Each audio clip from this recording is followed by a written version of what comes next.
Hey guys, welcome back to the channel. This is story about what if Naruto has been banished by the council after his failed attempt to bring Sasuke back. Part 1. Before I start, please do support for more amazing content and comments for part 2. Do consider to subscribe my channel and share my video to your friends and check out the description as well. Let's start the video. By order of the Council of Konoha, Uzumaki Naruto-san, you are hereby banished from Konoha for your crimes. A voice said in the darkened room of where the council held trials for both shinobi and citizen alike.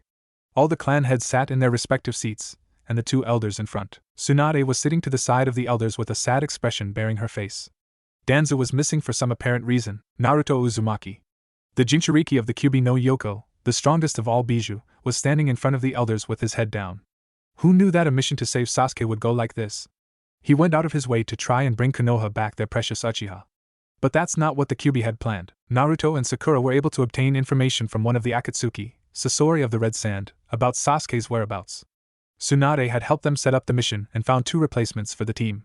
Sai, a ninja about the same age as Naruto, was assigned on the mission.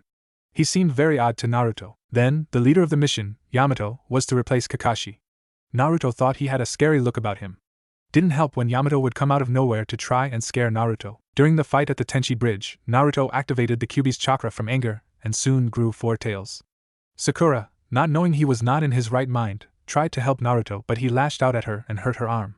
It wasn't a fatal injury, but when the council got hold of this incident, they went out against Naruto. Kohara and Hamura glared at the young Jinchuriki with those stares that they're known for. Hamura had always been out for the Kyuubi brat. He was the one who was responsible. Naruto didn't get a good education or told the teachers not to do their jobs when it came to him. The civilians helped out since they hated the Kyuubi anyway. Hamura smiled secretly as he and Konoha had now been rid of the Kyuubi. For attacking your teammate, you have been given the charge of attempted murder, Kohara said. But it wasn't my fault. I didn't have control, Naruto yelled back. Then it is your fault. You should have kept your emotions in check, Hamura yelled, glaring at the boy with a cold intent. The clan heads looked at each other in a worried manner. They were all thinking how they were going to tell their kids when they find out Naruto has left the village. We do not see the charge to be that of attempted murder, Shikaka said aloud. The two elders glared at him. And you have no power in this trial. You are either parent nor guardian of the boy, and no person in the legal council will help him, Hamura said to him, a little too confident in his tone. He was actually the one who ordered them to not take his case. Tsunade had had enough and stood up, slamming her hands on the desk in front of her as she did so. This trial is a farce. You just want Naruto out of the village because the people complain about him, even when he doesn't do half the things that they claim. She then looked at Naruto. He seemed sad, like he was defeated. You dare call the civilians of Konoha liars? Hamura yelled back. Tsunade glared and gritted her teeth at him. Of course. They've been against him since he was a kid, and this is no better. You two are taking this accident way out of context. Of course he can't control the Kyuubi. He's only 15 years old. Having control of the most powerful of the Biju would be impossible without years of training, which he only started about 2 years ago. Tsunade's chest was heaving up and down. His fate is sealed, a voice said from the shadows. An elderly man with bandages over most of his body and leaned on a walking stick came into view. Tsunade immediately recognized him as Danza. He held up a scroll and unrolled it. By the daimyo's orders, Uzumaki Naruto is to leave the village in exile. He can never return as a Konoha shinobi or citizen, he said, trying to hide his own smile. He knew the Kyuubi Jinchuriki would someday cause him nuisance, so he persuaded the fire daimyo to banish Naruto from Konoha. Thanks to his Sharingan under his bandaged eye, it was very easy to convince the man. Tsunade was trembling in anger. She couldn't stand this. Her grandson was going to have to leave even if it was an accident. This isn't right. She sat back down to try and make sure she didn't cry. Her fingers were rolled up into fists, and she closed her eyes. None of the other council members or her, the Hokage, could do anything to help Naruto. If the daimyo's signature was genuine, then Konoha just lost the one thing that brought her there. So that's it, huh? Naruto asked the council with an angered expression, but his eyes remained blue. After everything I've done for the village, this is what I get?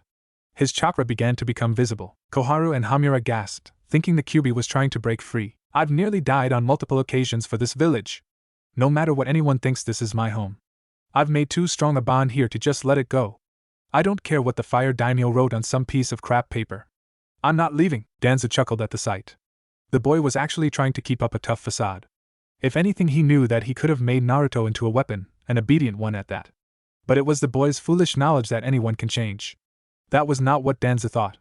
If you are a murderer, then you are forever. You can never change something like that. Too bad the boy had been a bit of a pain since he became a genin. First was defeating Gaara during the attack on Konoha during the Chunin exams. The second was bringing Tsunade back so that she could be Hokage instead of him. He knew that he didn't want to take a chance with the third incident that foiled his plans for Konoha. No matter the cost, Uzumaki Naruto had to go. Even if the old Warhawk knew that it was all an accident, the clan heads looked at Naruto with a smile on their faces. They respected that he wanted to stay at his home, even if none of the villagers liked him. Hamura, however, wasn't so pleased. His wrinkled face became even more so when his expression became angry. "This is no longer your home, you demon!" he yelled, and everyone in the room looked at him. Tsunade glared at him with killing intent. Naruto's head was hung as soon as he heard what he heard throughout his whole life. Demon. He couldn't get past that. He was the prison, not the prisoner, but apparently that's what that old man thought of him. He clenched his fists and looked at the spectacled old man. "You can kiss my ass for all I care." Naruto grinned. It was the next day when Naruto was done packing. He was sitting on the bed of his room in his apartment. He had found something incredible when he was making sure he didn't forget anything. There was a trap door in the wood floor of his room. Naruto discovered it when he tripped on a piece of the plank that stuck out a couple inches from the others. Stupid wood, he thought as he read the scrolls. There were 3 in total and a chest with even more scrolls with the same orange swirl that he always wore. He opened the first one to read its contents. "Dear Naruto, if you've found the trapdoor, then you must be around 15 or 16 by now. That's when the seal I made to keep it hidden would wear off. I'm sure you've noticed the other 2 scrolls along with the chest. Well, they are your parents' scrolls." Naruto's eyes widened when he read that part, but he kept reading. "I'm not going to tell you who they are because what's the fun in that when you can read and find out? I know you loathe reading, but I know you won't pass up a chance to find out about them. I was supposed to give you these when you became a Chunin, but I had a bad feeling the day during of the Chunin exams. So I hid them here unbeknownst to you. I don't know if I'm dead or not, but if I am, then I'm sorry for keeping this a secret from you. I also hid a little present in the floorboard under your bed. I'm sure you'll like it. It belonged to your father. I hope you can forgive this old man, Naruto. Be strong and keep the will of fire burning." From the old man, Naruto's eyes welled up with tears at seeing a late present from the Sandaime. It's too bad that he was about to leave the village. Forgetting the other scrolls for the moment, he set down the now read scroll and moved his bed. He carefully moved the floorboards out piece by piece and stacked them. In the small, hidden space was a single seal. "This is Gigi's present? A seal? How exciting!" Naruto thought with sarcasm aimed at the last part. Then Naruto remembered something about scrolls from Erosenin during the trip. "I'm supposed to add chakra to it," Naruto said, victorious. He put chakra into his right palm and placed it on the seal. The seal radiated a mixture of both red and yellow, and something appeared in front of him. It was a piece of clothing that Naruto thought he saw somewhere. He picked it up while standing and unfolded the white piece of clothing. It looked to be just about Naruto's size. It had red flames that licked at the bottom of the cloak. Naruto put it on and went to his mirror in the bathroom. "You know, this is oddly familiar. I feel like I've seen it somewhere before." Naruto then went back to the other scrolls. He opened the scroll that had a golden color on the outside of the scroll. He opened it and began reading. "To my son Naruto. Naruto, if I know the old man as well as I do, and that's pretty well if you asked me, then you know nothing of me or your mother. Hopefully, he's told you about your tenant. Well, enough of that. My name is Minato Namikaze, or you may know me as the Yondaime Hokage." His mouth agape. Naruto stared at the scroll, dumbfounded. He couldn't believe it. Now he knew where he'd seen that cloak from. It was the Hokage's, or apparently, his father. He felt happy to know that his hero was his own dad. The blood of the strongest Hokage ran through his. But then he realized something. His dad was the very one who put the damn demon in him in the first place. He read on, hoping to find a reason for his father's act. "I'm sure you're angry at me for giving you the burden of being a Jinchuriki. But I told Hiruzen to tell the villagers that you were a hero and not a monster. I wanted you to be happy. I still do, even though I'm dead. I don't know how your life has been, but I hope you are happy. I'll haunt every villager from the grave if they hurt you." Naruto laughed at his father's joke. "Be strong, my son. I know you will become a great shinobi someday. It'd heartbreak me if you didn't. But I digress. I'm leaving you my cloak so that it can make you look as cool as me. Hey, hopefully you didn't get my horrible sense of humor. I'm sorry I couldn't see you grow up. But know that I love you very much, and so does your mother." You'll see her last words next to mine. "Oh. Before I forget, I left a chest filled with scrolls containing jutsu from my home village before I came to Konoha. That Kumogakure, by the way. If you're my son, you should have an affinity for lightning and maybe water from your mother's side. I was able to also use Ranton, Storm Release. It's a mixture of both chakra elements. Along with that, I'm leaving you the instructions to the technique that made me known as the Yellow Flash. The Hiraishin no Jutsu. It is Jukuken ninjutsu at its best. Well, almost anyway, I have to use a seal for it. Maybe you can master it without it? That should be it for what I've left you. I hope you're fine, Naruto. Your mother and I love you very much. Your father, Minato Namikaze." Naruto, without hesitation, went to the scroll that he found out to be his mom's. The scroll was orange. He opened it and read it quickly. Dear Naruto, my name is Kushina Uzumaki, and if you are reading this, then your father and I are dead. We wrote these with our chakra before we died. I'm sorry we didn't get to raise you or watch you grow into a fine man, and maybe shinobi. My dear Naruto, I hope you grew up happy. I'll never forgive Konoha if they harm you for something we put on you. You see, the night of your birth a man tried to kill me. He had an orange mask with a swirl on it. Minato tried to protect me and you, but somehow the bastard got past your father and, in my weakened state, released the Kyuubi from my body. Oh yeah? I forgot to mention that I was the previous Jinchuriki, didn't I? Sorry about that. Naruto's sweat dropped at that. I wonder if I took after her, he said to no one in particular. Due to our clan's ability to long life, I was able to live. Our clan originated from Yuzuno Kuni before it was destroyed during the Third Great Shinobi World War. We happened to be masters at Fuinjutsu, and were damned good if you asked me. I was the one who taught sealing to your father. Somehow Naruto could see the image of a woman pumping her fist in the air at her skill and accomplishment. Naruto laughed at that. Anyway, the Kyuubi began to wreak havoc on Konoha due to the masked man's influence. He possessed the Sharingan. That's probably how he controlled the Bijou. Your father fought the man off and the man retreated. But the Kyuubi still raged. So we used the last resort. We used a sealing jutsu called the Dead Demon Consuming Seal to seal it into you. Your father died immediately after he wrote his letter. Using chakra, it didn't take him long. I don't have long either. My eyes feel so heavy, but I don't want to close them. But I'll have to soon. I'm sorry, Naruto. Please forgive me. I love you and stay healthy. Meet a girl just like your mother. We leave our will of fire to you, your mother, Kushina Uzumaki. Naruto began to cry at his mother's last words. He didn't hate them at all. He was happy to know that they loved him. And now, even if he didn't meet them, he loved them as well. For they were his parents. He put the 3 scrolls away and put them into the chest. He unrolled his own scroll and put the chest on it. Naruto made the ram seal. He contained the chest inside the scroll. Something he learned on the trip, since it did come in handy at times. He stood up and made one last check before he left the room with a saddened look. He made his way down the streets of Konoha. He anticipated the glares but shrugged them off as always. You'll be happy to know that I won't be here any longer. The young Namikaze thought as he saw the village gate. He did notice some gasps from the people, saying something about him looking just like the yondaime. He grinned as he kept walking. He guessed the cloak's cool look power was already working. He saw people in front of the gate as he stopped just a few feet from them. The blonde saw Tsunade, Jiraiya, Kakashi, Guy, Sakura, and teams 8, 10, and Guy looking at him. Most of them had astonished looks on them. Most likely at Naruto's new attire. Tsunade gasped as she saw her fellow blonde wearing that oh-so-familiar cloak. Naruto, where did you get that? She asked him. She'd wondered if he found out about his parents somehow, but she quickly threw the notion away. There was no way he could have. She shook her head, chuckling. This? I found it in my room. Turns out, I'm the son of someone famous. Naruto yelled loudly while grinning. Jiraiya was aghast. He looked like the spitting image of his student. Except for the whisker marks and shorter hair, he could have been a carbon copy. The perverted sage looked sadly at Naruto as his friends had gathered around him asking who left him the cloak. He guessed that they knew but were confirming it. He knows. Jiraiya looked at Tsunade. I wonder how he could have found out. She mused. Jiraiya shrugged.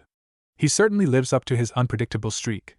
The sage said, smiling to her. After Naruto was done telling them, they were all shocked, and yet happy for Naruto. Hinata and Sakura especially. They felt sorry by the way he was always looked at and without parents. Naruto went around saying solemn goodbyes to everyone. He hated having to see their saddened faces. I guess a spar would be out of the question, and oh? Kiba asked jokingly. Naruto shook his head sadly. Not this time, Kiba. But if we do meet again, you bet your ass that I'll win. He yelled, hitting his chest with his right fist. Pfft. In your dreams. Naruto laughed, and continued on. He stopped in front of Hinata. And Naruto-kun? Is S something W wrong? She asked, blushing slightly as he looked at her with his blue orbs. Those eyes always made her look away, for fear that she'd become lost in them and faint. Naruto suddenly hugged her and her face went redder than Jiraiya's cloak. Naruto let go and smiled at the Hyuga heiress. I know I never show it to you, Hinata, but you're a great friend.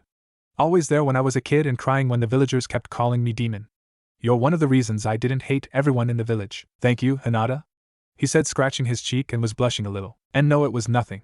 You've always been a good friend as well, Naruto-kun, she said at him, successful at not stuttering more than one word in a sentence talking to Naruto. She saw him smile back and she reciprocated with her own. It tore her heart that she'd never see the boisterous blonde or work up the courage to finally tell him her feelings. Naruto finally finished his near-tearing goodbye to Sakura. Both of them were sad, but he knew Sakura felt worse. She was now the last original member on Team 7. I'm sorry, Sakura-chan, he said to her sadly. Baka, it's not your fault. She hugged him and was now staring at Tsunade and Jiraiya. He took off his headband and handed it to Tsunade. I'm really sorry about this, Naruto. If only the council would take out those sticks in their asses. Naruto laughed at Tsunade's statement. It's not your fault, Bachan. Those old bags were looking for anything to kick me out. Naruto complained. He hugged her for the last time and faced Jiraiya. Don't be a stranger, Gaki. Jiraiya said, trying to ease the atmosphere, but it didn't seem to work. Tsunade hit him on the head. Ow. He grasped his head to try and soothe the pain. That's all you have to say? Tell him a real goodbye. She yelled at him, and he sighed. Naruto laughed at the silver-haired pervert and got his attention again. Gaara's probably still recovering from having his demons sucked out of him. So they don't need me bothering them right now. Naruto smiled. Then where? Maybe Kumo. Jiraiya smiled at his pupil. Your father's homeland? Not a bad choice, Gaki. You take care of yourself, all right? Jiraiya's expression turned serious. Of course. Who do you think you're talking to here? A loud-mouthed brat. Jiraiya snickered when his student's eyes went white with anger. Naruto was about to say something when Tsunade hit Jiraiya again. What was that for? He asked. Stop messing around. It's bad enough he's banished. She yelled with tears in her eyes. Jiraiya sighed again and put his hand on Naruto's shoulder. He leveled to Naruto's eyes and smiled. Don't get yourself killed out there. Your mom would have killed me if she found out. Jiraiya laughed. Sure thing. Naruto pumped his left arm at his side. Now that Naruto was done, he exited the gate and looked at everyone. Thank you all. I'll miss you, he said to them with a sad smile. He saw Hinata crying. He didn't know she cared that much about him. He turned around and headed in the direction of Kumo. With a shunshin he was gone. Naruto Uzumaki was now gone and the quietness began to settle in quickly for his friends. Sakura started to cry as well. Kakashi put a hand on her shoulder to assure her, but she kept crying. Her friend was gone, and she could do nothing to make him come back. Well, that's the first chapter, guys. I hope you liked it. I've always wanted to do a pairing between Naruto and Samui, so I made this. There may be some suggestive themes, hee. Hold up, got to clean my nose real fast. Damn blood. Anyway, I'm not the best writer out there, but I knew the POV shtick wasn't working out, so maybe this style is better? The next chapter will be up soon, hopefully. Hidden Akatsuki hideout. The members that were still alive were in a dark meeting room. The platforms they were standing on were made of stone and looked like fingers. The fingers were from hands of what looked like a petrified demon. It had 9 eyes and only 8 were open. This statue was where they kept the souls of the bijou that they'd captured. The one they did capture already was the Ichibi no Shikaku. They were lucky they got that. Since then it's been tough to get any of the others without their home villages knowing. The increased security since the Shikaku's capture has made progress less than extraordinary. Leader-sama, I've got news on the QB kid. A plant-like man said in a holographic form. He looked like a humanoid Venus flytrap. He wore the same Akatsuki cloak like the other members around him. What is it, Zetsu? A man whose eyes had a ripple-like pattern around each of his pupils and had a light purple iris and sclera. His hair was similar to Naruto's, but was a little longer and still spiky. He hid the bottom of his face under his holographic cloak. He was the leader of the outfit known as Akatsuki. It seems that he's been banished from Konoha. One half of Zetsu said. Good. Now we can take him. The black half said. The leader closed his eyes to think about who to send. He figured Deidara and Tobi still needed work as a team, so maybe Itachi and Kisame? Itachi was very proficient in fighting the Kyuubi's container while they were extracting the Shikaku. He nodded to himself and opened his eyes, showing those same, mysterious, eyes again. Itachi and Kisame observe him for now. Is there anything else? Itachi just stood like the statue his was standing on, stoic and quiet. He had his eyes closed as if he was meditating. He was not in a holographic form like Zetsu and the leader. He really had nothing against Naruto, but he had no choice but to keep following Pain until Madara said not to. And then there was his little brother, Sasuke. He still had to deal with him. I think our fight should be somewhere we've both known, but where? I need to plan every detail. Kisame, on the other hand, looked excited to finally get some action. His Samahata had been itching to get some chakra from a bijou for a couple weeks now. He wondered just how much stronger the Kyuubi kid had gotten in the past 2 years since he last saw him. He chuckled to himself at the thought of defeating him. Hi, it seems that he's heading to Kumo. A masked hologram said. He adorned the cloak as well and seemed to be very dark-skinned. His name is Kakuzu. Kumo? Why the fuck would he go there? The silver-haired Haiden spoke. He was the most religious one of the group. Even though his religion involved killing people for a god named Jashin. Who knows, The blonde Deidara said. He's always been one that's unpredictable, right? Why should this be any different? Leader nodded and looked at the 2 he was planning on sending. Don't engage. I want to know why he was banished, and if you can, see if he's gotten stronger than before. If he has, report every detail. And watch for his friends. We don't need any more distractions. Hi, Kisame said. Let's go, Itachi-san. He formed the ram's seal and they both shined away. The rest of you are dismissed. Find any information on the other Jinchuriki you can. We need what we can get. Leader said and his hologram disappeared. The others followed soon after. A dirt trail just nearing Kirigakure. Naruto was walking gingerly on the dirt beneath his feet. He tried not to get his new cloak dirty since it was his father's and he didn't want to ruin it on the first day. He looked up at the sky while holding his backpack straps and sighed. I wish I was never a Jinchuriki to begin with. He then stared back ahead of him and past some merchants who were on the same path. They looked like they were headed to Konoha. Walking a few kilometers ahead, he came across a fork in the road. He bent over and read the sign. 2 days to get to the land of rice fields. 3 days to get to Kiri. He went on the right path and headed to Kiri. It was the country he had to get by first on his way to Kumo. But something was sort of bothering him, like he was being followed or something. Naruto quickly turned around to see if he could catch the stalker but to no avail. He just saw an empty dirt road in front of him. He returned to walking the path to Kiri and shrugged off the weird feeling he was having. It's just my imagination, I guess. After a few hours he decided to rest. It was nighttime now and he didn't want to risk traveling at night. He set up camp to the side of the trail. He sent a clone, who quickly returned, to get some firewood and use flint to make a campfire. The blonde Jinchuriki sat in front of the fire, trying to keep warm. He let his mind wander as he gazed at the flames. He wondered if the Raikage would let him stay in Kumo or even let him become a ninja there. Even if he did become a ninja there, he wondered if he'd be accepted.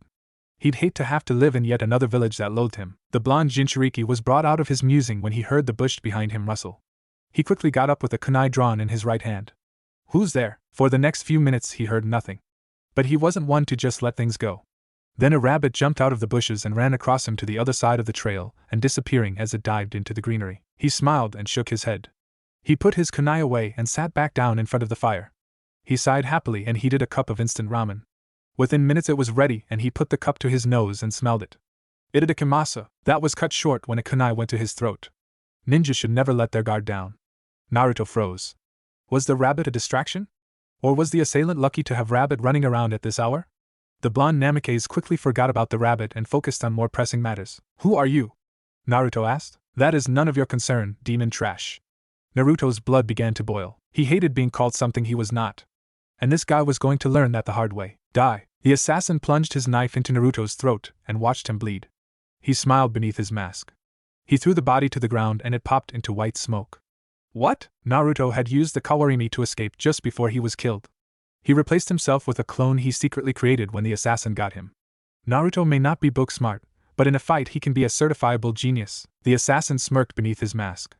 He's not that bad after all. He got out another kunai and waited for his foe's move. He was looking around slowly and keeping his senses sharp. Meanwhile, our lovable blonde was watching the man from the trees near the trail. He noticed the man was wearing an Anbu mask but didn't recognize the animal.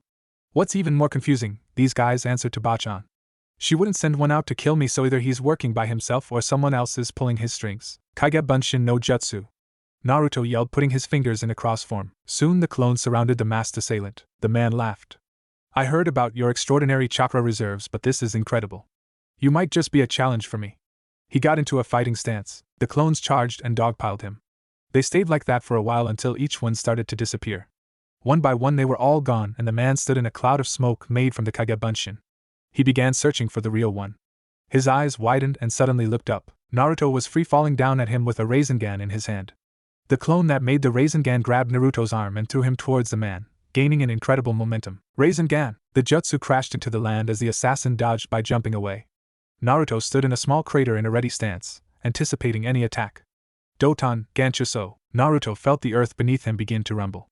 Out of nowhere, spikes made of earth protruded from the ground in an attempt to skewer him. The assassin appeared in front of his work. He began to laugh at his victory. Now I can report back to Danzasama. The man's eyes widened when he saw Naruto in the middle of his jutsu in an awkward position. Naruto was barely able to escape death by being flexible. He twisted his body in places he didn't know he could just to dodge the attack. Naruto's eyes went white and he yelled at the man. Hey, shithead. I'm not out yet. And if you think I didn't hear that, you're badly mistaken. His face looking more serious than he usually is. With just a small burst of the Kyuubi's chakra, Naruto was able to break free from the spikes and dashed at the man with blinding speed. But the man foresaw his attack and parried a punch by Naruto. But what he didn't know was the clone Naruto made behind him. Kage Bunshin without seals? That's right. More Narutos appeared as the man found he couldn't move since the original had his hand locked in tight with both his hands. Time to finish him off, guys. They all nodded and each made a Rasengan. They smiled victoriously at the man because they knew they had won. I don't know who you are, but prepare to die. The Narutos uttered a battle cry and drove their jutsu at the man. He screamed in pain and flew away from the crowd, hitting tree after tree along the way.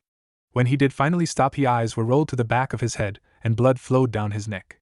His mask was cracked, and the man's identity was remained a mystery. Naruto walked closer after dispelling his clones. Now to find out who this bastard is. Maybe he has something on Danza too. He was now inches from the assassin.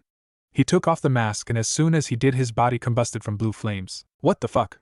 Naruto blinked. Danza's secret hideout in his office. Danza sat in anticipation from the ANBU route he sent to dispose of the QB container. He knew the man to be a skilled Chunin-ranked ninja. He believed that he'd be more than enough to handle the talentless brat. He was broken from concentration when his door slammed open and another rude operative stepped into the office that mimicked the Hokage's. The operative kneeled in front of the old warhawk. Danza-sama. We've got bad news. The tracker we've placed on Ryusuke has gone off of the grid. Maybe the QB brat got lucky. And no. His chakra signature is gone as well. I think he's gone, sir. Danza gritted his teeth with his mouth closed to make sure he didn't show any response. He nodded to his operative, telling him to leave. Hi. The man disappeared. The old warhawk then slammed a fist onto his desk. Damn that brat. I underestimated him, and he makes a fool of one of my ninja. I'll make him pay dearly. The next day, Naruto was walking very slowly. He had bags under his eyes from lack of sleep. He was afraid to just in case he was attacked again. He yawned into his hand and smacked his lips together a few times. I'm getting tired of wasting time. Let's pick up the pace. He began to concentrate chakra into his legs and sprinted ahead. Now that's more like it. He laughed. Thanks to his stamina, he was able to keep up his pace for hours. He stopped when he finally reached the village he helped save from Gato's evil clutches. He breathed in the fresh air and exhaled in a relaxing manner. He crossed the bridge that was named after him with a smile. Once he read the sign before crossing it, he was happy that something was named in his honor. Once reaching the village, he stopped at an inn. He didn't go inside, he stood in front of the building. Should I? Nah, I can probably stay a couple days with Tsunami-chan, the old man, and Inari. He smiled. He walked on and soon found his way to the seasoned bridge builder's home. Naruto knocked on the door a few times and waited for an answer. The door opened to reveal a raven-haired woman stepped out of the house. She wore a green, loose shirt and loose black khakis. On her feet were heeled shoes that were nearly as black as her hair. She looked at the young man in front of her with a raised eyebrow. Can I help you? Naruto just grinned at Tsunami and poked his chest with his thumb. Don't you recognize me, Tsunami-chan? She blinked and thought she heard that voice somewhere before. She looked closer at the man. Blonde hair, blue eyes, lots of orange. Wait, orange? She gasped. Naruto-san? She asked, surprised. He rubbed the back of his head, laughing and grinning. Yep. Long time no see. She smiled and hugged him. It's good to see you. Inari would have been glad to see you. She looked sad. Would have been? Is he somewhere out of Kiri or something? Naruto asked with his own brow raised. She shook her head slowly. Come in, I'll tell you. Naruto followed her in the house and took a seat along with her at the dining table he remembered eating at all those years ago with Sakura, Sasuke, and Kakashi. Back when Team 7 was complete, Tsunami looked at the table with a sad expression. Inari he died a year after you and the rest of Team 7 left us. He suddenly got an illness that not even our best doctor could have cured. She began to cry. Naruto was heartbroken. He had missed a little kid that was so innocent. Hell, he was even younger than Naruto when he got here. And he was gone. That was something that Naruto could not comprehend. He kept wanting to live another day so that he could see his Nisan again. She began to sob. Naruto hung his head. I am so sorry. What about the old man? Tsunami sniffled and regained her composure while wiping her tears. He should be back in a few minutes. He just had to do some business. She said, trying to sound not so sad. But she couldn't help it. Inari was her son after all. He had left besides her father, and he won't be around forever. She missed the boy that would play with her and make her laugh. She couldn't help it now. She could only let time heal her deep wound. Naruto sighed in relief. That's good.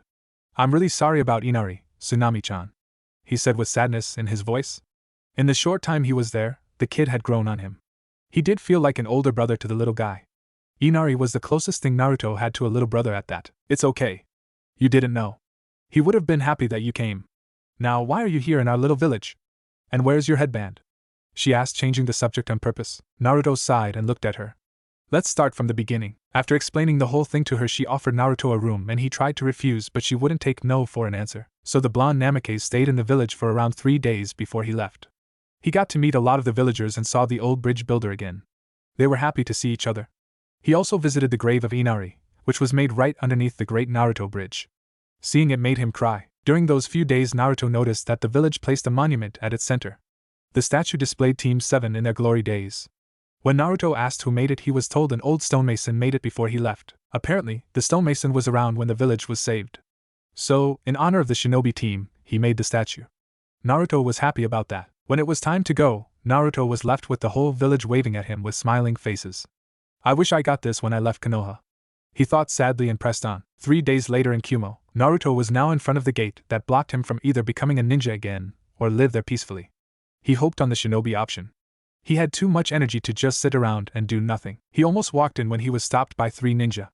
2 were female, and the last one was male. The one ahead of the group, obviously the leader, looked at Naruto with a confused look. She had blonde hair that was put into a long ponytail by a tight bandage. Her black eyes were staring at Naruto, but he didn't feel any hostility towards him. She wore mostly black and her arms were bandaged. Her Kumo headband was on her forehead like most ninja.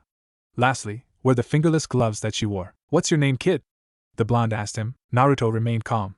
He didn't want to provoke any ninja, and being outnumbered didn't help. Namake's Naruto, he said, smiling. Are you sure that the censor was right? He said there was someone that had even higher chakra than B-sensei headed for the village. The silver-haired ninja said. He looked very relaxed while sucking on a lollipop he had in his mouth. The blonde in front of him blinked a couple times. She walked back to her group and they began to talk. Naruto couldn't hear a word. So? Who is he? The red-haired Karui asked. A spy. Yujito shook her head. That smile of his was genuine. He didn't lie. I remember being told to watch for a Naruto Uzumaki, not for Namake's. Maybe we should take him to the Raikage just in case? Or else he might get so mad that he'll level all of Kumo with a blinding rage. Oma suggested, making Karui shake her head at the ridiculous idea. Yujito nodded at the idea. She walked back over to Naruto and looked at him again. You're coming with us, she said. Naruto got frantic for a second. Hold on. What did I do? Nothing. We're taking you to the Raikage, she replied casually. Naruto sighed in relief and wiped some sweat off of his forehead. Then he smiled at Yujito. That's great. I was going to see him anyway. She gestured for him to follow, and they walked slowly through the village. Naruto quickly obliged in excitement. This might have been his only chance to live in peace. While he walked, he saw people looking at him and whispering some things. But the looks he got weren't of hate and malice. They were of curiosity and question. He saw a few old people bow at him, and that made him blush in embarrassment. He wasn't expecting that. They all finally walked into the Raikage's office where they saw him signing papers as his assistant kept giving him paper after paper after paper until his brow twitched in annoyance. He slammed his large fists on his desk and stood up. Enough. I'm taking a break, but Raikage-sama. These need to be filled before tomorrow morning. I don't care. And stop calling me that. He noticed his Kumo ninja and a stranger walk in. He sat back down and studied the stranger. He looked familiar to the dark-skinned Kage. Who is this you brought, Yujito? He asked in a demanding tone. We found him about to enter the village. He only told us his name, Namake's Naruto-san. A's eyes widened at Namake's. He hadn't heard that name in a little over 20 years. And he wasn't even Raikage back then. That's impossible. The Namake's clan was eradicated here during the attack from IWA that was one of the catalysts to the Third Great Shinobi World War. It's impossible to have one here. Naruto clenched his fists at what he heard. So IWA is responsible for my clan's destruction. They're going to pay for that. He then relaxed his anger and looked at the muscled Kage. I am Namake's Uzumaki Naruto. I am a former Konoha ninja and came here to stay in the birthplace of my father. And who was your father? A asked. His name was Minato Namake's, but you all know him as Konoha's Yellow Flash and the Yandame Hokage. That caused everyone to gasp. A smirked. I thought you looked familiar. I forgot that there was a kid that was sent off by the clan to help relations with Konoha. He began looking through the mess of papers that was on his desk. Naruto raised an eyebrow at what the Raikage was doing. By the way, kid. Don't call me Sama. Just A-san will do fine. Never really liked the formal name anyway. He laughed. Naruto laughed along with him. He liked this guy. He seemed to be the type that didn't care about the formalities of being the Kage of Kumo. Naruto figured all the Kages were supposed to have a diplomatic disposition. Tsunade wasn't really like that, but she did like being called Sama all the time. Aha! Here it is. A said, holding a paper with the Konoha leaf symbol on it. He reread the letter from his fellow village leader. To the Raikage, I am Tsunade, the Hokage of Konoha. This letter is to inform you that due to recent conditions, one of our shinobi, Uzumaki Naruto, will be heading to your village. He was banished by our council for a tenant problem. This was not my decision but that of the fire daimyos. And you know a daimyo's decision cannot be changed. So, since he is no longer on our roster, as a shinobi he had told us that he will be going to the place where his father was born. Please take care of him. He is like a grandson to me and I'd hate to have to go over there if he's being mistreated. He should explain any details that you may have questions about. He's got blonde hair, blue eyes, and 3 whiskers marks on each cheek. He is wearing an orange/black jumpsuit under a white cloak with red flames licking the bottom of it. I don't know when he'll get there, but be expecting him within 2 weeks at most. Please let him stay, he doesn't have anywhere else to go. From the Hokage. I looked at Naruto. Yep, definitely the kid she described. He set the paper down in the messy stack he had. Now you've got to answer me a few questions. I said seriously. He saw Naruto suddenly straighten up. What is this tenant that your Hokage mentioned in her letter? Naruto hung his head before looking back at everyone. The ninja he met were standing next to the Reikage all of a sudden. Well, how do I put this? I'm of the container the Kyubi no Kitsune. He closed his eyes as if expecting someone to thrash him. He knew Kumo didn't have anything against it, but he didn't know how well they liked demon containers. When he heard the loud laugh from the Reikage, he looked at the dark-skinned man in confusion. That makes 3 for our village. I don't fucking believe it, Reikage-sama. Language? The assistant scolded. I just laughed. 3? Naruto wondered. What was the Reikage talking about? So I guess we have something in common, Naruto-san. Yujito said to him, smiling. She didn't know that she'd meet the container of the most powerful demon in shinobi history. But now it got her interested into the younger blonde. So you're Naruto, said to her. Yujito nodded. I am the container of the Nibi no Bakuniko, Yujito-ni. Good to meet you, she said happily. You'll meet our other Jinchuriki soon enough. But when you do, be careful. He can be a little hyperactive, I said to Naruto, trying to describe his brother. Naruto just laughed and rubbed his nose. I'm a pretty hyperactive guy too. I'll be fine. The others' just sweat dropped at that statement. They wondered if another hyperactive container would cause them more trouble than he's worth, now that that is over with. What rank were you in Konoha? Naruto hung his head again. Genin, he said in a low tone. Really? Yujito yelled, surprised. Naruto nodded. I failed the first Chunin exam I took and I was out of the village on a training trip with my sensei for 2 years, so I stayed at Genin. He explained. I thought about this for a few minutes. He could tell the boy was at least at high Chunin level or low Jonin, but should he make the kid a Chunin or a Genin? He rubbed the bridge of his nose in frustration. He finally sighed and shrugged. He was going to give him the test. Alright, Naruto. Here in Kumo we have a test. I want you to fight against one of my Chunin and see how well you do. Winning or losing won't matter. I want to see how well your ability is. Deal? Naruto grinned. You got it. I'll make Chunin for sure. That made a smile. The boy was confident. That was a good trait sometimes. He hoped Naruto wasn't the overconfident type, but he didn't think he was. Yujito thought the possible new shinobi was amusing. He had a spark to him that was different from B. Maybe it was because he didn't rap. I'm sure you'll be living in your clan's estates, so I'll have these 3 show you to it. But can you please do something about those clothes while you're about? I asked, pointing at the jumpsuit. Naruto looked at his clothes. What's wrong with them? He blinked. They practically scream, here I am. Come kill me, Karui said abruptly. The statement made the Reikage laugh. Naruto hung his head. Alright. I guess it's something I'll have to deal with if I'm living here. He sighed and straightened up. Let's go shopping. He yelled a little too excited. Wait up. Omo yelled, trying to catch up. Karui and Yujito stayed behind. Karui sighed. Yujito.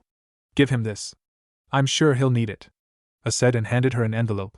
She smiled and nodded. They left to catch up with the boys. Do you think that I made a good decision, Haruna-san? I asked his assistant. She only smiled at him.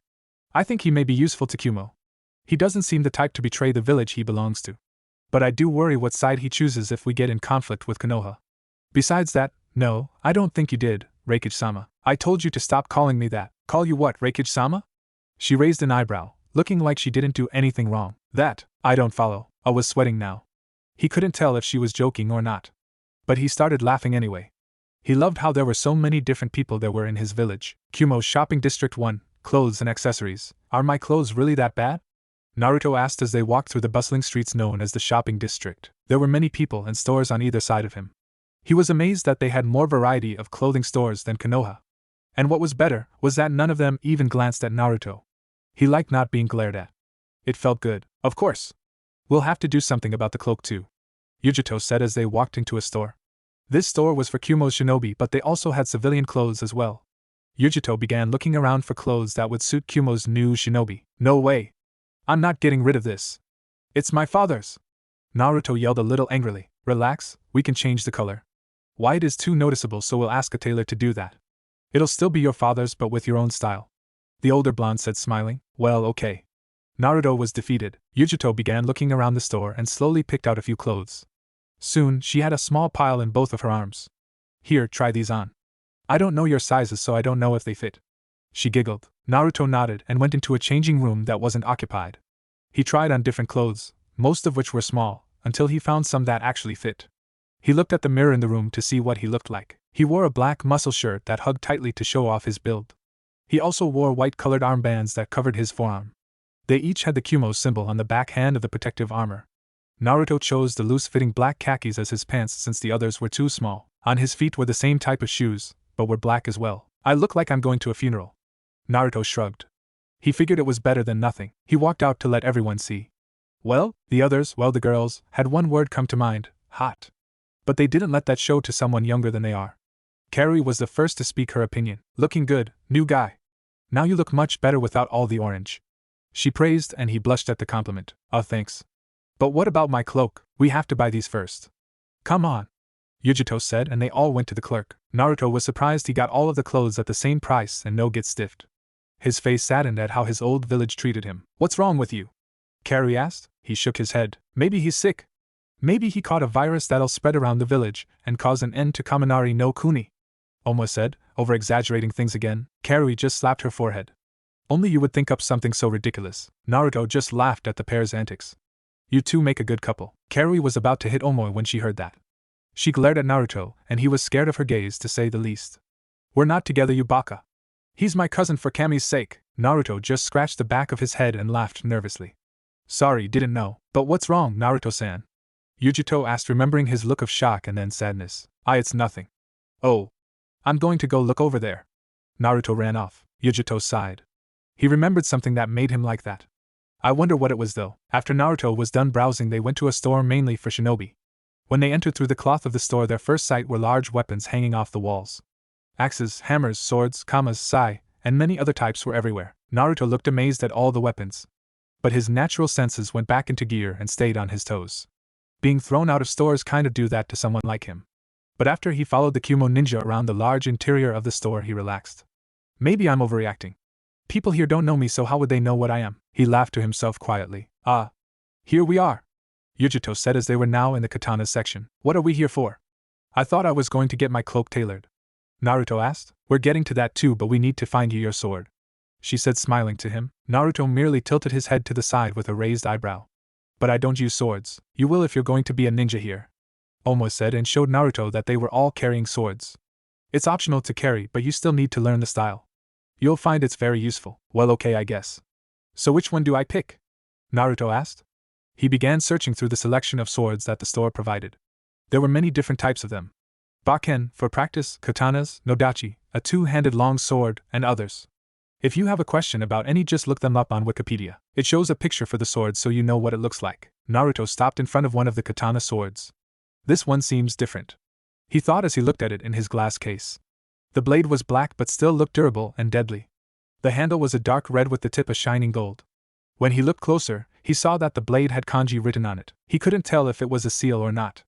It's kind of hard to read on black. Looks like you found one, Yujito said, and he nodded dumbly as she walked up to him. Karui and Omo were looking at possible replacements. She saw the sword he was looking at and was surprised at his pick. That belongs to one of the Namake's elders. He was said to have been a very proficient kenjutsu master. Yeah, but I don't think I can afford it. I'm using reserves right now. Naruto laughed, scratching the back of his head. She put a hand on his shoulder, and he looked at her. You didn't think that the money we're using is our own personal money, do you? It's all paid for by the rakeage. Naruto smiled widely and yelled to the clerk to get the sword. The man walked up to him, and the closer he got, the taller and bigger he got. When he got up to Naruto, he was towering, both blondes, and looked to have as much muscle as a. He had a long ponytail of black hair and a short beard that was the same color. His glasses shimmered so his eyes weren't visible. Think Tensai from Bleach, but without the mustache and with a beard instead. Goro-san. I thought you gave the store to your brother, Yujito said, smiling to him, not intimidated at all. The man named Goro just laughed at what she said. And miss being able to scare the shit out of non-shinobi customers? Forget it. He then turned his attention to the swords that the young Namakes wanted. Sorry kid, but that glass is seal protected. Only the clan from which it was made can open it. What clan is that? Naruto asked. The Namakes, of course. They were some of the greatest kenjutsu masters in all of lightning, Goro said proudly.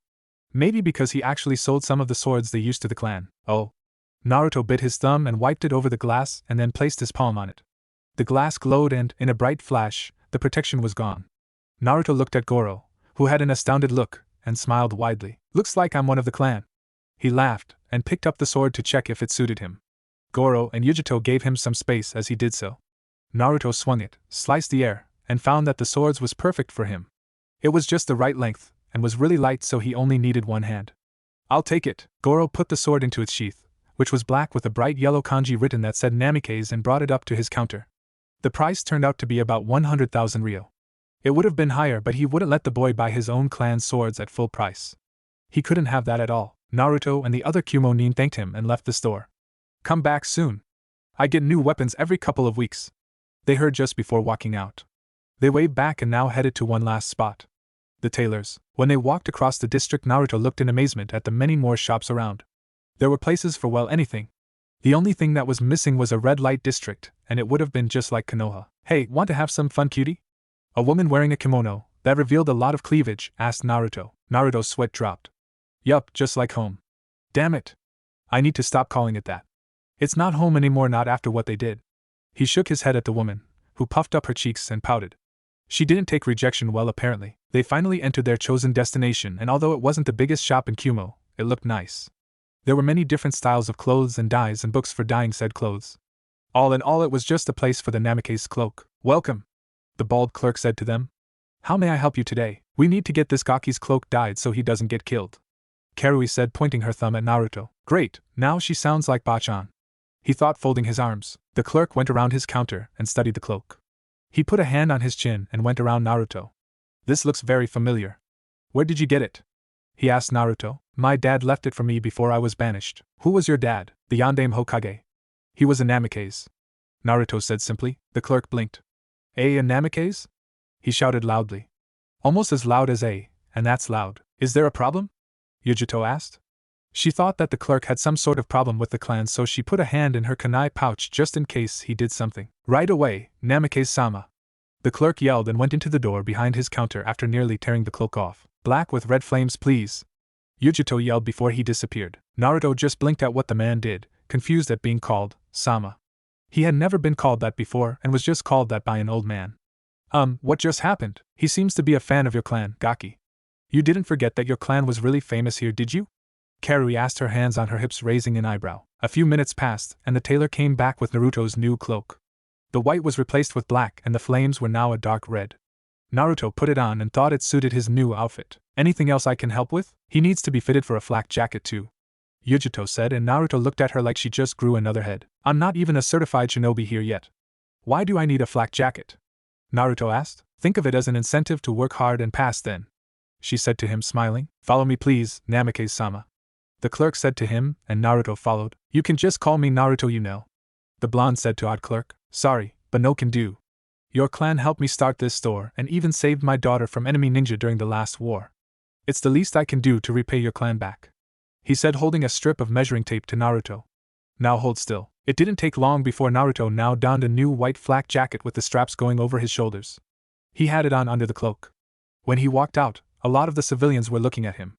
Naruto just smiled at them while rubbing the back of his head and waved. The girls his age were blushing and now talking amongst themselves on the new boy that was in the village. Yujito felt a little jealousy for some reason but shrugged it off and noticed a blushing blonde next to her.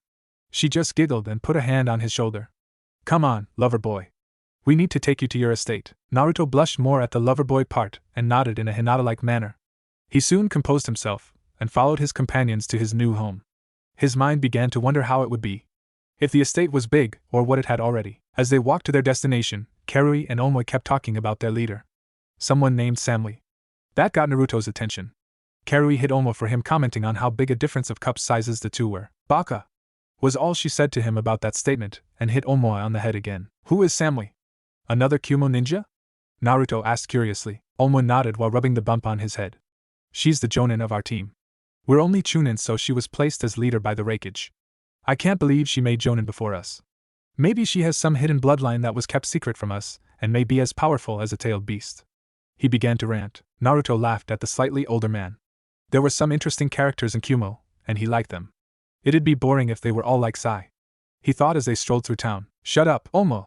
We would know if Samui-sensei would have one or not. She is skilled though, Karui said in a thinking pose.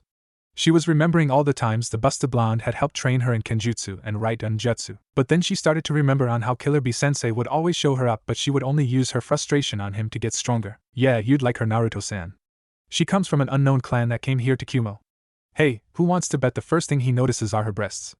Yujito asked Omo and Karui. The two put 200 ryo on that, and Yujito bet 200 that he wouldn't. Naruto just laughed at the whole thing. That was when they were now standing at Naruto's new home. To say the least, the estate was huge. It seemed to be very spacious and homey. They toured the house and Naruto liked what was around.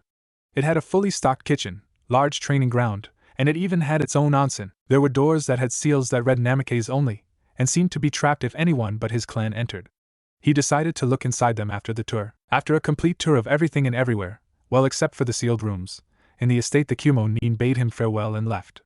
But only after Yujito took the flak jacket from Naruto to give him an incentive to pass the test.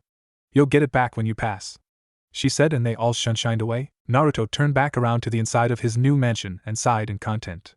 Finally, somewhere to live where I'm not nearly killed. I wonder what she meant by when. He laughed and went into the mansion. Konoha Council's courtroom. Tsunade was in the middle of the courtroom being questioned by the civilian council. She sighed because she knew this had to do with Naruto's heritage. She folded her arms under her breasts and stared at the old geezers. Let's get this over with. Hamura and Koharu were staring down at the blonde Hokage. Hamura was the one who was mostly angered that a demon would dare wear the cloak of the man who defeated it. We want to interrogate Uzumaki Naruto about him wearing the cloak of the yondaime, he said to her in his business tone. The man was not pleased. Not one bit, mostly because some of their ninja patrolling the border found a dead, masked shinobi near a campsite. He knew the demon was responsible. It's simple why he's wearing it. It was given to him by his father, Tsunade said with a smile that bordered on a smirk. The rest of the civilian council gasped at what they heard. Impossible! One of the lower clan heads, namely a ninja by the name of Jin, yelled. There's no way that demon is the son of the yondaime. Blasphemy! Shut up! Tsunade yelled at them angrily. You're all blinded by your conceited ways of thinking and misguided views that you can't see the fact that Naruto is in fact Minato's son. Minato would never have asked someone else to give up their child and live the way you all treat him her, so he used his own son for the jutsu that cost him his own life. If it wasn't for Naruto, then you'd all be dead and I'd be sitting in Tanzaku town drinking sake and gambling to my heart's contempt. You will not speak to the coup, Hamura was about to say when he was overcome by a wave of killer intent courtesy of the busty Hokage. No! You shut up, Hamura! She yelled and then pointed at both Koharu and Hamura with her right index finger. It's because of you two that he was never allowed to have a family. It was you two who made him a pariah and would take any chance to have him either assassinated or banished. Unfortunately, you succeeded in the latter, and even if he did get a home, she turned her attention to other council members. You all would drive him away, beat him to an inch to his death, overcharge him, sell him lower quality products, and the list goes on. If I was Kami, you'd all be damned to the deepest level of hell I could think of for what you all did to that poor boy. He had no choice about becoming a Jinchuriki, and neither did you. Tell me, Yukari-san, she said to a man with a white robe with a large shuriken insignia on the front of it. He had short, combed dark brown hair. Hi, Hokage-sama? If the Kyuubi attacked the night of Tenten's birth and you agreed for the yondaime to use her, would you do everything in your power to help her live a normal life? For her not to become a pariah of Konoha? She asked in a serious expression. Why, yes. I would never allow that. She's my daughter. Then why should Naruto be any different? Because he was cursed to have the Kyuubi in him? You should all know by now that he could not control the beast when Sakura got hurt, and when he came back to the village, what was he like? The Hokage asked as she scanned the faces of the council members. That doesn't matter. That demon deserved what he got. And I say that if he truly is of Namikaze's blood, then all of his belongings should go to the village, namely the Uchiha, when he gets back. A white-haired man yelled. This man's name is Hakudo, a very profound demon hater. Come back? You honestly expect him to come back after all this time? He went to Orochimaru. No one leaves when they join that snake, Tsunade said with gloom in her voice. Then it should still go to the village, Hamura yelled. Then all you'll get is an empty apartment and some instant ramen. Tsunade laughed. The mansion the yondaime used to live in along with his wife is locked by blood and he's not here to open it. Why is that? Oh right. You banished him. Now see here, what right do you have to keep the place locked up? The ninja Jin asked. What right do any of you have to take it away? You know what, I'm tired and I don't have time for any more of this bullshit. Here is Naruto's birth certificate and who his parents were. If any of you need me, I'll be in my office drinking sake. And with that the blonde Sannin left the council chambers. That bitch. She thinks that just cause what she says is true that I'll go ahead and change my mind? Not even close. If he returns, his throat will meet the end of my blade. Then I'll be renowned as a hero in Konoha. Jin thought, and chuckled to himself evilly. Hamura was having a hard time with Tsunade. He clenched his fists under his seat so not to show his anger. But he quickly calmed down. Just wait until Danza's plan takes effect, you demon-loving whore. Then you'll not be a problem in Konoha's new regime where I am a trusted advisor and Danza reigns supreme. Meanwhile, Orochimaru's hideout. You seem to be doing well, Sasuke-kun, Orochimaru said as they had just finished fighting each other for his training. They both stood in the darkness of the training room. They could barely even see each other. But they could sense each other's presence. HN. The raven-haired Avenger grunted and got out of his fighting stance. He heard Orochimaru coughing as the snake slithered away for an unknown reason. Now that he was alone, he began planning on strategies he could use against Itachi, his traitorous older brother. But no matter how many times he came up with something, he found that Itachi would counter it with his Manjikyu. The only way to be equal to him would be to get the next stage of his own Sharingan. But to do that he would have to kill Naruto. And that would mean having to go back to the village he no longer cared for. Sasuke was brought out of his reverie when Kabuto and Orochimaru came back. The snake looked even paler than usual, if that was possible. Sasuke just crossed his arms and waited for what they had to say. It seems we've discovered something quite interesting, Sasuke-san, the four-eyed medic Nin said. Your old friend, Naruto, was banished from Konoha a couple of weeks ago. But now he resides in Kumo. Sasuke smirked at that.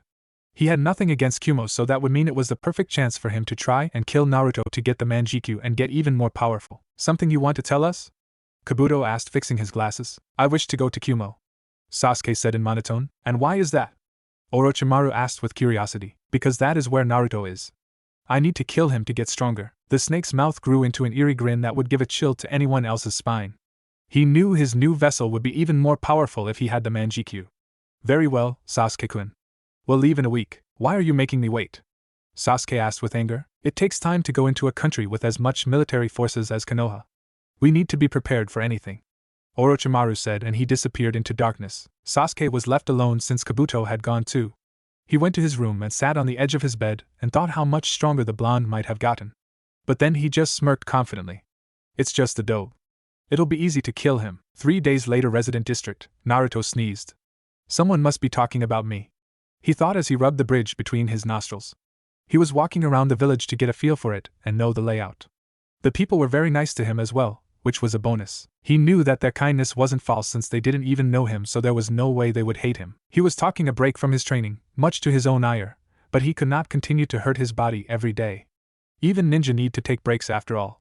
He noticed that the girls his age would always come up to him and try to flirt with him, but, of course, he was oblivious to such things, and people wonder why Hinata and him never got together. Then his thoughts changed to his training. He was progressing on learning the Hiraishin, but he couldn't seem to manage to get exactly on the spot of the seal. After days he needed a break, hence the walk. But there was another reason to why he was walking around. The Reikage had finally called him in for the challenge he was to take to become a shinobi in Kumo. When he got there he had just witnessed the dark-tanned Kage break his desk in half with one arm. Enough paperwork. Can't you do anything else besides bring me paper? He yelled at his assistant, Mabui. Sorry, sir. But there are a lot of mission reports to be looked over as well as the documents for the possible alliance with one of the lesser nearby countries, she said to him in her businesslike tone. Just sighed and sat back down. He saw the blonde in front of him and smiled. Well, hello there, Naruto. How are you doing today? Good, I guess. Could be better if the fangirls don't chase me today. The Reikage laughed at that. Now then. It appears we have 2 things to talk about. The first being your opponent for your initiation into Kumo as a ninja, and the second being what you did to the training grounds of your estate. What the hell happened? I yelled. I was training, of course. Naruto grinned widely, causing A and Mabui to sweat drop. But if you want specifics, then I've been training in both my mother and father's jutsu. I understand the Hiraishin, but what about you cutting a mountain that nearly took out the shopping district? Mabui asked with a brow raised. Oh, that. I was training to control my affinity better. My dad left in his scrolls that I would have to resort to a mountain if I wasn't near any waterfalls. Naruto laughed nervously, rubbing the back of his head. You're lucky it wasn't the whole mountain, just the tip. Or else it might have toppled over. Have you had any progress with any of your other jutsu? I was curious. Coming from Namake's blood meant that you had to be strong. So he wanted to know if he was. Not much. I learned a few futon jutsu, a right-un and a sway-tun. My dad said he was skilled in rant-un, but I'm not sure there's anyone here that can use that. I could use the help in learning it. The blonde Jinchuriki crossed his arms in frustration of that. I laughed a bit. You're lucky. I know someone here to help you, but that's if you pass my test. Bring it on. I'll take down anyone you put me up against. Naruto yelled proudly. I laughed loud this time. Confident. An admirable trait, but can lead to someone's downfall should it go to your head, he said to the blonde seriously. I have decided that your opponent will be. Just then the door opened to reveal a bald man in sports sunglasses. His headband had a white cloth, where he wore around his forehead. He had on a black shirt with a one-strap Kumo flak jacket over it. His pants were a dark gray that nearly bordered on black. He wore regular shinobi sandals. J.I. The Reikage got up and his giant hand hit J.I.'s back, causing him to cough. He laughed while trying to regain his breath. You called for me, san? Right. Said sitting down. I need you to fight this little guy right here. He pointed to Naruto. Little? J.I. looked at the spiky-haired blonde standing next to him. He looked back at the Reikage with a raised eyebrow. Why? I want to see if he is Kumo material. You're a proficient chunin, so if you win I might consider promoting you to jonin. A offered. J.I. immediately perked up to the idea. I gladly accept. I'll make you proud, sir. Good. Then let's head to where you'll be fighting. I walked out the door and lead them to the Kumo Coliseum. This place was a huge, wide circular structure with no roof. It was held by pillars that circled the entire monument.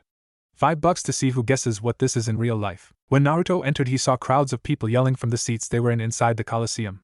Most of the population was dark-skinned, something that didn't surprise him. What did surprise him were the signs that some people made.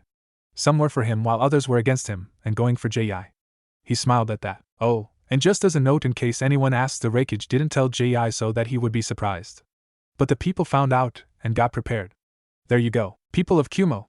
You are here today to bear witness a fight that is very rare for us to see. A Namikaze in action. I yelled after the crowd grew quiet. This young man right here is the last living member of the clan, and has decided to make our home his home. But he also wants to be a ninja here as well. The crowd began to whisper and murmur, so I set up a little test. He will fight my top chunin to gain acceptance. Now then, let's get this started. I yelled and the crowd cheered.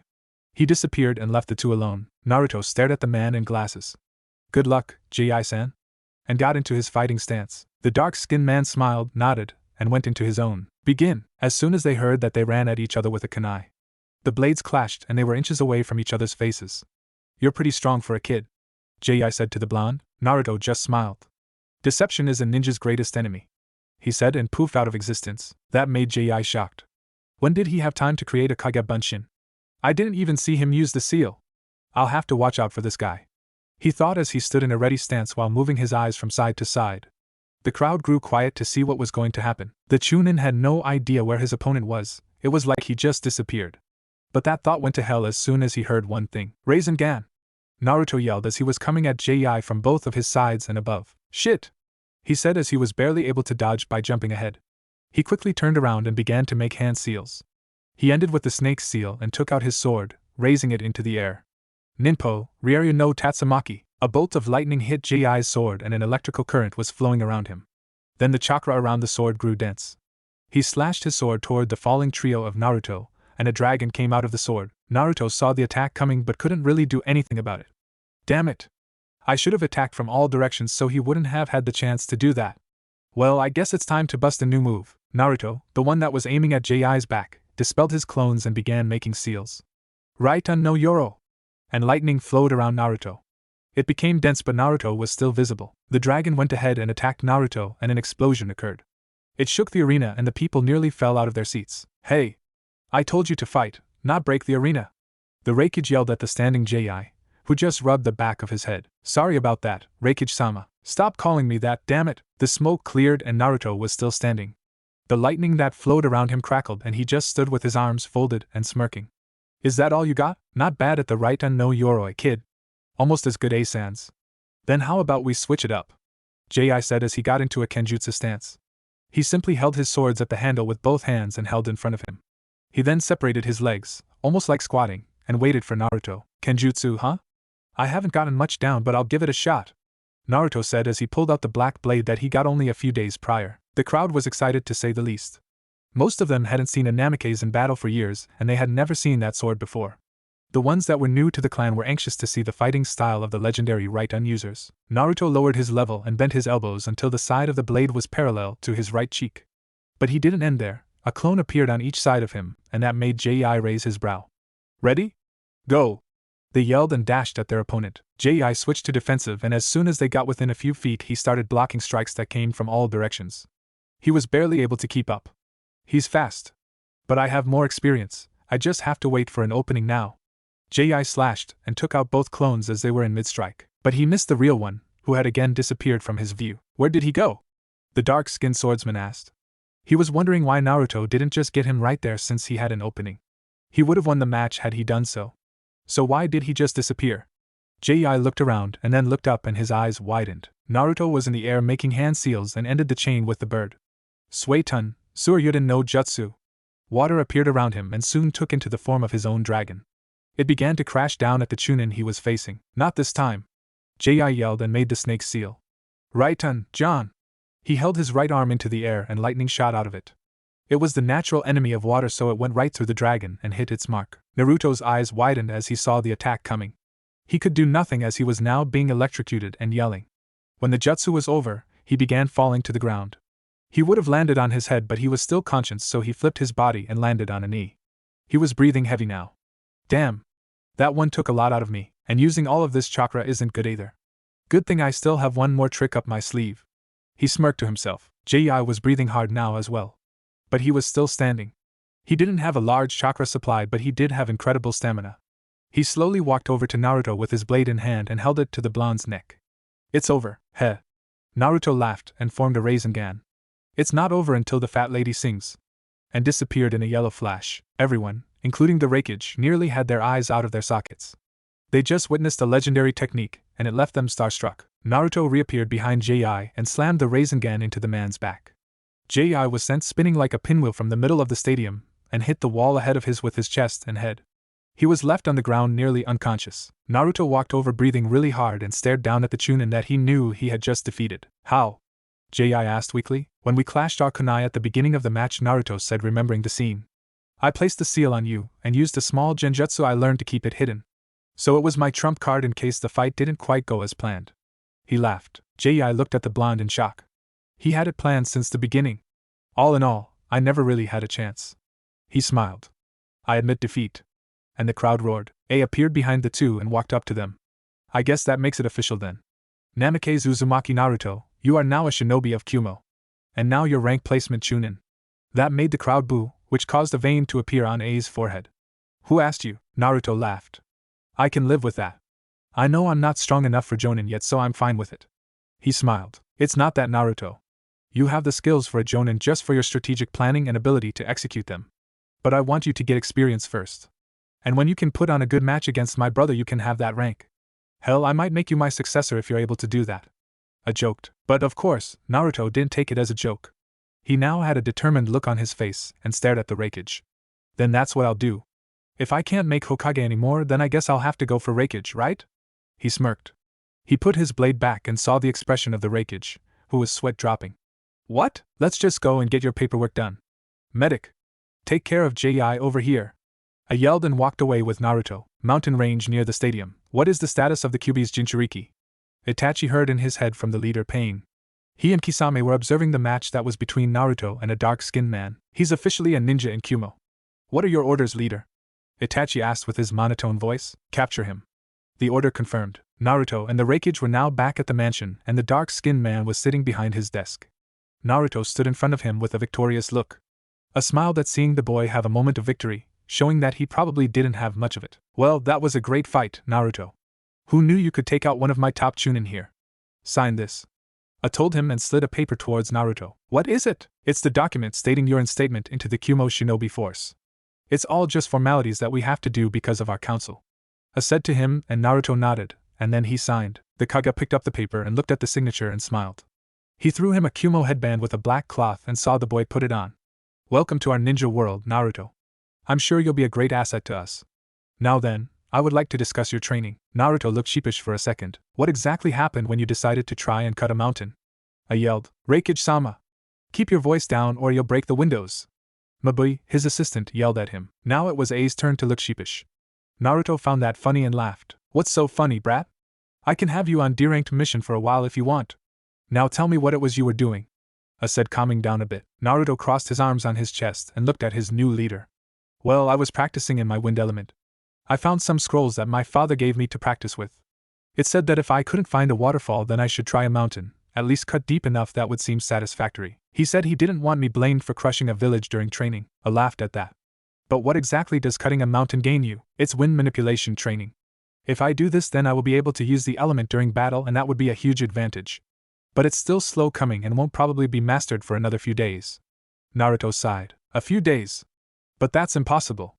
Element manipulation takes years to master no matter what blood you carry. I was shocked. This boy thought he could do such a thing in a few days. Preposterous, Naruto just shrugged. Not with my method. I recently learned that whatever my Kage Bunshin learn, I do as well. They are able to pass on their knowledge to me. Like, if I send a clone to train in mastering my Rasengan with one hand and I dispel him, then I would be able to do just that. Since I can make hundreds of clones, maybe even thousands, without exhausting myself, then I could learn a jutsu that would take people months in a couple weeks. Simple as that. It's basically a way for me to get stronger, faster. But the only thing it doesn't work with is muscle memory. So I can't use it to get faster or stronger, I need to do that on my own. I was astonished. The blonde in front of him was definitely more knowledgeable than he first thought. Can this method work for anyone else? It could really help us out. I asked, curious. I think it could work for Yujito-chan since she probably has large chakra reserves like I do. Does she? Naruto asked him and got a replied nod. Then she should, provided her chakra is dense enough to maintain the clones during training. I just smirked and laughed at what he heard. You're more than meets the eye, Naruto. I didn't peg you for the smart type, no offense. Naruto just shrugged and smiled. It's fine. I know how I look to everyone, so I'm used to taking things like that. What changed? Mabui asked, leaving Konoha for one. But honestly, I'm not that smart. I've used this jutsu for years, so I should be able to explain some things even if I only learned about the memory thing recently. I just don't like to let myself seem this way so that my enemy will underestimate me. Deceptive. Good battle strategy. I'll make sure to keep you out of the bingo books to implement that. Now then, I noticed that you also mastered the Hiraishin, very impressive. And what's more, you can do the right no Yoroi.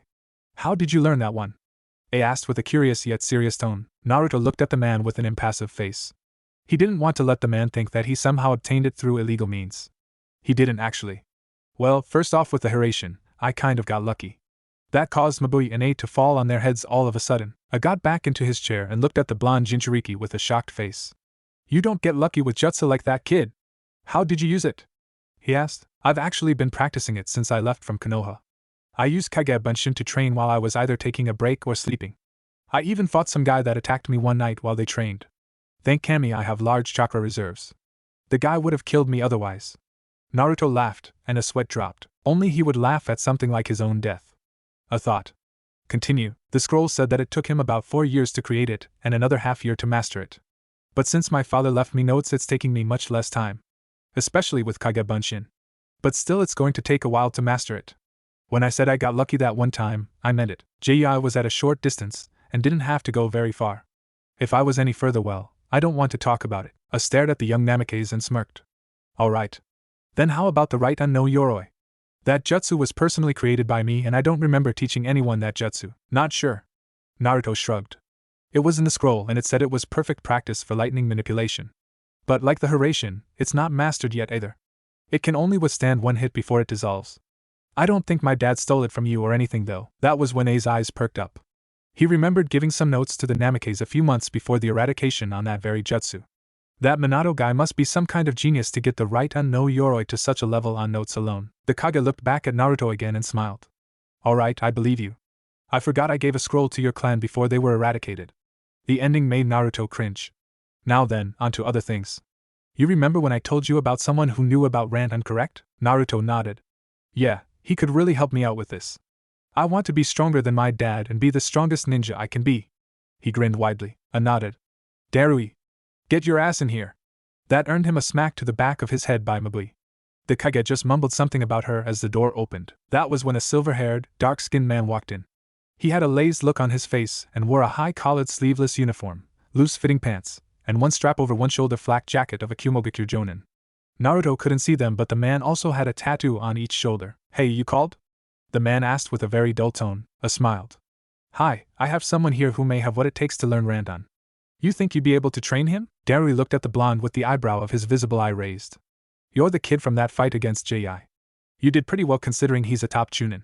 Hey, you look familiar, have we met? He asked. Naruto shook his head. I don't think so. This is the first time I've been in Kumo in my life. And I don't think I fought you either. He's from the Namikaze clan, Darui. A interrupted. He's the last living member. Didn't you hear me yell that? Darui shrugged. Not really, I thought the whole talking part was dull. I got a tick on his forehead, while Mabui giggled and Naruto laughed. But the whole clan thing changes things. I'll train you if you want. I owe your clan that much for what they did for me. The silver-haired Jonin said. What did they do?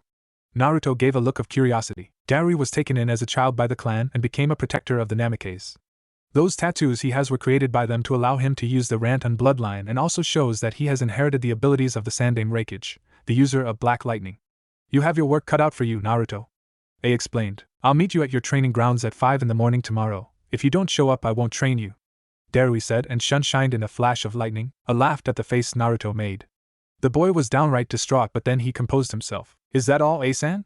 I want to get back to training, Naruto said, looking at the dark-skinned man. A nodded and Naruto exited the building. Reikage-sama? Shouldn't you have told him about the CRA? He should know something like that if he want to rebuild and revive the Namikaze clan. Mabui asked. Oh? I simply forgot to mention that. Why, are you anxious at being a possible candidate, Mabui-san? A grin mischievously. The assistant blushed and looked away defiantly. Perverted old man. Naruto was again walking the streets of Kumo. He wanted to get back to training, but he was feeling the strain of using an imperfect Hiraishin on his body. It hurt like hell, but the QB should heal it in another hour or two. Until then, a nice soak in his onsen should be a good stress reliever. He smiled as he walked, and the people who said their greetings, he would return just as kindly. Who knew all I had to do to get respect was leave Konoha? I should have done it years ago, but then he felt bad at what he thought. Leaving Konoha meant that he would possibly never see his friends again. Not Sakura, whom he can't return his promise now since the bastard was a Konoha missing nin. He couldn't hang around with Shikamaru or challenge Choji to eating contests. He never really hung out with Ino, so he didn't really miss her much. She was just like Sakura but didn't hit him over every little thing. That got him thinking, why did he like Sakura anyway? He always tried doing his best to get her to acknowledge him, but she would hit him and say something like, "Get away, Naruto baka. Sasuke-kun is the only one I want." But she didn't say anything like that since he came back, so maybe she got over the team? Naruto sighed and found himself in front of his house air mansion. His senses were running wild. That wouldn't be a problem normally. But his door was open and it was quiet. Something he didn't particularly like. He crept inside his house to find nothing but darkness. I need to find something that can allow only people I trust in here. Like a blood seal or something. Taking out a kunai, he walked further. He tried sensing different chakra signatures, but he was never a sensor type. But he did know that there was someone in the mansion. His gut just told him. When he got into his living room, the lights turned on, and he threw his kunai as they yelled something he's never heard before. Surprise! A small group of Kumo ninja were around the living room looking at him in shock. Well, only one was, and that was Oma.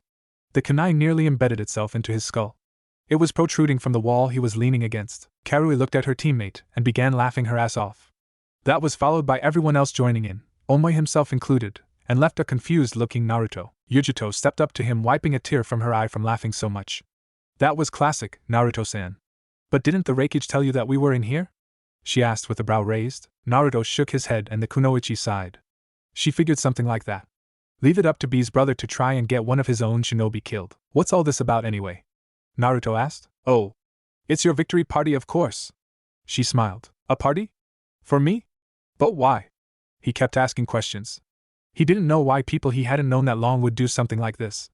No one ever threw him a party, not even on his birthdays, for becoming one of us, Gaki. It was J.I.'s idea. Said it would be a good welcoming, and he says congratulations, by the way. Yujito-sensei was the one that gathered all of us, and here we are. Karui said. Naruto smiled in pure happiness. He rubbed the back of his head and looked at the ground. Arigato, Yujito-chan. Chan? Everyone yelled. A blonde man was snickering. Hey, Yujito. I didn't know you liked new guys that much. Is it from your hot attitude? Shut it, Atsui. Yujito yelled, blushing. What's wrong, kitten? You know you just want to get him in bed and just ravish him all night long. The nibby laughed. She always got a kick at messing with her container. Nibi. He's not my type. I hardly even know him, anyway. Oh, we could get to know him alright. That just made Yujito turn red before she was brought back to reality. Anyway, Naruto. I'd like you to meet some people. Getting to know your allies is always a smart thing to do. She motioned him to Atsui and a fair-skinned woman with a very large bust. These two are Atsui and Samui. She pointed at the man and the woman. Naruto smiled and bumped fists with Atsui. And when he turned to look at Samui, he gaped. She was obviously very beautiful. She had straight blonde hair and blue eyes. Her attire was a little revealing. She wore a very low-cut outfit with mesh underneath, a short skirt and red handguards, high boots, and what appeared to be a modified Kumogakure flak jacket that covered her stomach only. Naruto didn't see or hear them, but Omoi, Yujito, and Karui were watching the ordeal out of earshot. When the blonde Kumo nin saw Naruto looking at Samui's face, she snickered and held out her palm to the two cousins. They groaned and paid up. Damn it, I was hoping to get more candy with that, said Oma. Before Naruto was caught staring for too long, he smiled at the woman and held out his hand. Nice to meet you, Samly-san. She took his hand and he kissed the top of it. After that he grinned at her while she just stared at the boy in shock. No man had dared do that to her after she built a reputation for being cold. She wasn't really, but she was the quiet type who only offered insight when needed. Likewise, Namikaze-san, she said to him with an expressionless face. As usual, Atsui snickered. Looks like we got a playboy in our ranks, boys. You got balls, kid. No man has gotten away doing that to my sister. I'll let it slide this one time since he was trying to make a good first impression. Not a bad way though, Namikaze-san, Samui said, still keeping her neutral face on. Ahem, well on to the others, Naruto-san. Yujito interrupted with a hint of jealousy in her voice. She grabbed him by his collar and began introducing the others present. After getting to know everyone a bit, they all left and gave him one last congratulations before he was left alone with Yujito. She was smiling at him, and he wondered why she didn't leave. She unrolled a scroll on the floor and unsealed his flak jacket. He smiled at the action, completely forgetting about it. Here. It should still fit you. She handed it to him while he took off his cloak. Yujito used this opportunity to get a look at his muscles before handing him the jacket. Oh? So Kitten likes what she sees? You could take him now. Just tell him you want to give him another present and lead him upstairs. Nibi insisted. Quiet, you horny feline. Yujito fired back. How's it look? Naruto asked with his arm showing her his look. She blushed a bit and smiled. Looking good. But I've got to go, so I'll leave you with one last present, she said, giving him a peck on the cheek, and left the mansion. Naruto just stood there holding his cheek with a blush and open mouth. I'm really starting to like it here. He laughed. Outside of Kumo 2 days later. I don't get it, Itachi. We were ordered to get the Kyuubi brat, so why aren't we down there? Kisame asked as he sat in a cave with the Uchiha. I received intel that my foolish little brother is coming to Kumo to try and kill him. I wish to see what skills he has gained and to see if my brother's hate is strong enough. Besides, Sasuke can tire Naruto-kun out and we can get him, Itachi explained. Kisame grinned evilly. And here I thought you wanted to stage a coup against Leader Sama. But now that you mention that, that means I can get a crack at the snake team. Samahata should be happy feasting on his chakra. Itachi nodded. Don't get overconfident, Kisame. He's not a Sannin just for show, but it should be interesting to watch. Do you think that Naruto-kun has gotten any stronger? The shark man shrugged. Knowing him? He's probably still the same from what you've told me. Then again, he defeated a top chunin from Kumo, and they don't fuck around. I wonder how he got so strong since your last encounter with him. Itachi, of course, knew how, but what was the point in letting his partner know that? It wasn't important anyway. Naruto would get strong enough one day to defeat him if he kept using the Kage Bunshin method. All the boy would need is battle experience, and no one would stand a chance except for Madara. That would take everything he'd have to stop the former Konoha founder. Maybe one day, but right now he's far from that level. I give him a few more months of intense training or a few years before then. But that's only if he hasn't discovered the secret to the Kage Bunshin. I wonder how my brother would react to that. Naruto was at his training grounds with Darui. He was working on trying to produce a Rantan ninjutsu. So far, he wasn't having much luck. Even with Kage Bunshin, he wasn't making much progress. The exercise consisted of channeling both Suiton and Riton elements at the same time to make the jutsu. But what Naruto didn't know how to do was channel Suiton chakra into his seals, because he never mastered that part in his training yet. He'd have to start on that soon. Damn it! I can't use Suiton chakra yet. Hey, what if I use my Futon chakra? That might do something. Naruto thought and did as he theorized.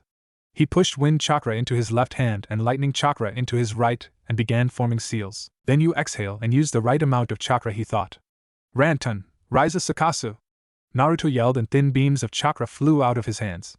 But they were not blue as Darui's were, they were black and white. He tried controlling them but found that would take a toll on his chakra, so he stopped. Darui looked on in amazement. How did you do that? He asked. Well, I can't actually use Suiton chakra fully yet until I master the manipulation training, so instead I used Futon and then did what you told me. I'm just as surprised as you are about that, Naruto explained. Darui looked at his palms and found that they were not scarred as they should have been. When he first learned the technique, his palms were smoking for a couple days before he was able to try that jutsu again. This kid is something else. Making black and white lightning is one thing, but in a Rantan? He's going to be a force to be reckoned with. The silver-haired Jonin looked at Naruto with his lazed look. Pretty good, Naruto. I've never seen anyone do that before, not even amongst your clan. I think you're the first to do a different colored Rantan jutsu. But let me tell you what could have happened if you did not do it correctly, he warned. The reason that I use Suiton and Riton is because that's the way the Namikaze makes the Rantan. I believe that was the only way, but you proved that wrong. But if your theory had gone wrong, you could have seriously caused an electrical discharge inside your body that would have resulted in death. You're very lucky. Naruto gulped at that fact. I guess I should stop taking chances, huh? No, just tell me your idea first, and I'll see if it is good enough to try. The blonde nodded and began practicing the jutsu until Dari was called away to the rakeage. That night, Naruto jumped into the king-sized bed he had in the master bedroom. He sighed in relaxation and pondered the day's events. His bloodline is different than others. His kenjutsu is getting better but still needs work. He's gotten better at the Hiraishin, but the most he can go is about 25 kilometers with about 2 kunai before he exhausts himself. The right no Yoroi is taking more time than usual to master. Maybe it was because he wasn't using any Kage Bunshin. All in all, his training was going great. But for some reason, he couldn't help but feel as though something bad was going to happen soon. His instincts were usually never wrong either, but maybe he was just being paranoid. Just because you're paranoid doesn't mean someone isn't out to get you. A booming voice spoke. Naruto shot right up and looked around the room when suddenly he felt dizzy and met with darkness. He was now in the sewer that was his mindscape, the habitat of the Kyuubi no Yoko. A place he loathed to be in. Naruto sighed and walked down the hall until he was in the giant room that had a huge gaping hole with bars. One had a tag with the kanji 4 seal on it. The blonde walked up to the cage and waited until he was met with a pair of red eyes. About time you got here. Naruto raised an eyebrow. What? No talk of how you're going to kill me, take control, and destroy Konoha? We're not in Konoha anymore, remember? I hate that place, and now that you're out, maybe we can come to some sort of arrangement regarding how we continue from here. The fox said, and Naruto's eyes scrunched up from confusion. Arrangement? After all you've done to me, you expect me to just forgive you and work with you? I thought you were the smart one, you bastard Kitsune. Naruto yelled, his own eyes flashing red. The fox sighed. Look, you know one Jinchuriki who works well with her bijou. I suggest we work together if we are to face the upcoming trials against Akatsuki and their true leader. True leader? What are you talking about? As I'm sure you know, a man in an orange mask attacked your parents the night you were born and when I was resurrected. He got a nod in reply. But what you don't know is that the man who attacked was none other than an Uchiha. Madara Uchiha. Naruto's eyes widened. How the hell? I may not be a historian, but I'm pretty sure that guy should be 6 feet under Konoha, right? Kyuubi only shook its head. In his lifetime he was able to become partially eternal, since he claimed something that allows him to cheat death. The eternal Manjikyu Sharingan. He gained it by taking his own brother's eyes in order for him to reverse the negative effects it had on him. What are you talking about? How exactly does that allow him to cheat death? Naruto crossed his arms in confusion. The fox sighed. Why did he have to be stuck in someone who didn't know this already? Oh, that's right, Konoha is responsible for him not learning. To gain the Manjikyu Sharingan, an Uchiha has to pass a special requirement. To kill someone close to them. Naruto's eyes widened. But the negative effects of attaining this eye is that due to prolonged use, the user becomes blind. Madara almost did if he hadn't taken his brother's eyes and is now the most powerful Uchiha in the world right now. So when Sasuke team tried to kill me at Orochimaru's hideout, it was still for power? Naruto asked in disbelief. He had hoped that there was some part of Sasuke that could have overcome that temptation and go back to Konoha, but now he knew that wasn't possible anymore. He knew one thing and one thing at the moment. The next time he saw his old teammate, he would kill him. That's right. But on to other matters. On the night Madara attacked your parents, he was able to rip me from your mother and freed me. Soon after, I was taken over by a very powerful and a heavily layered genjutsu that made me attack Konoha. So you're saying that the only reason that I had to live a hell on earth is because some psycho decided to attack my parents? Naruto's anger slowly rising. He got a nod in reply to his question. I don't know the true reasons behind his attack yet. But he made it clear that he wanted Konoha gone. And he knew when a Jinchuriki was at their weakest, during childbirth. That was when he attacked, and then that's when your life became hell. And for what it's worth, I'm sorry it turned out that way. Kyuubi bowed its head in shame. Naruto was shocked as his eyes widened a bit. The Lord of Demons, the most powerful bijou in existence, just apologized to him. He didn't know how to really take it, but it sounded genuine enough. The blonde sighed.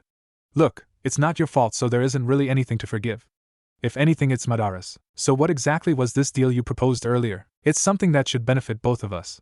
I shall help train you in your mindscape and give you access to my power without any repercussions. But what I want is access to your senses. That way, I can actually feel again. And can you change the mindscape? It's so dreary to live in a SEWR. Before Kyuubi could even say the last word, Naruto had closed his eyes and everything changed. Soon they were both in a large, grassy field that looked similar to that of Konoha's, but there was a mansion just a few feet from them. The Kyuubi was out of its cage and now had a collar with the same tag that said seal on it. Naruto smirked at the fox's reaction. How's that? Kyuubi was shocked to say the least. Sure, it wanted a change but wasn't expecting a nice meadow with a giant mansion that looked like one of the Namikaze. I'm impressed, Kit. Very impressed. Now then, your training.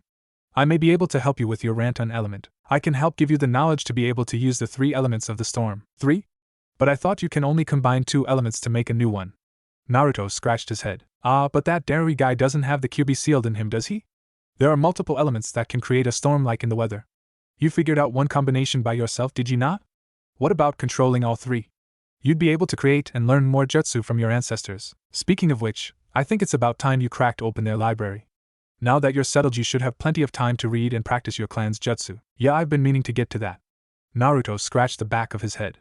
But I've been busy trying to do Rantan, and then there was that test earlier today. So I'll send clones to the library while I sleep. And release them in the morning. I can read years' worth of jutsu in the time I finish sleeping, he said excitedly. The QB nodded. Get some sleep, Kit.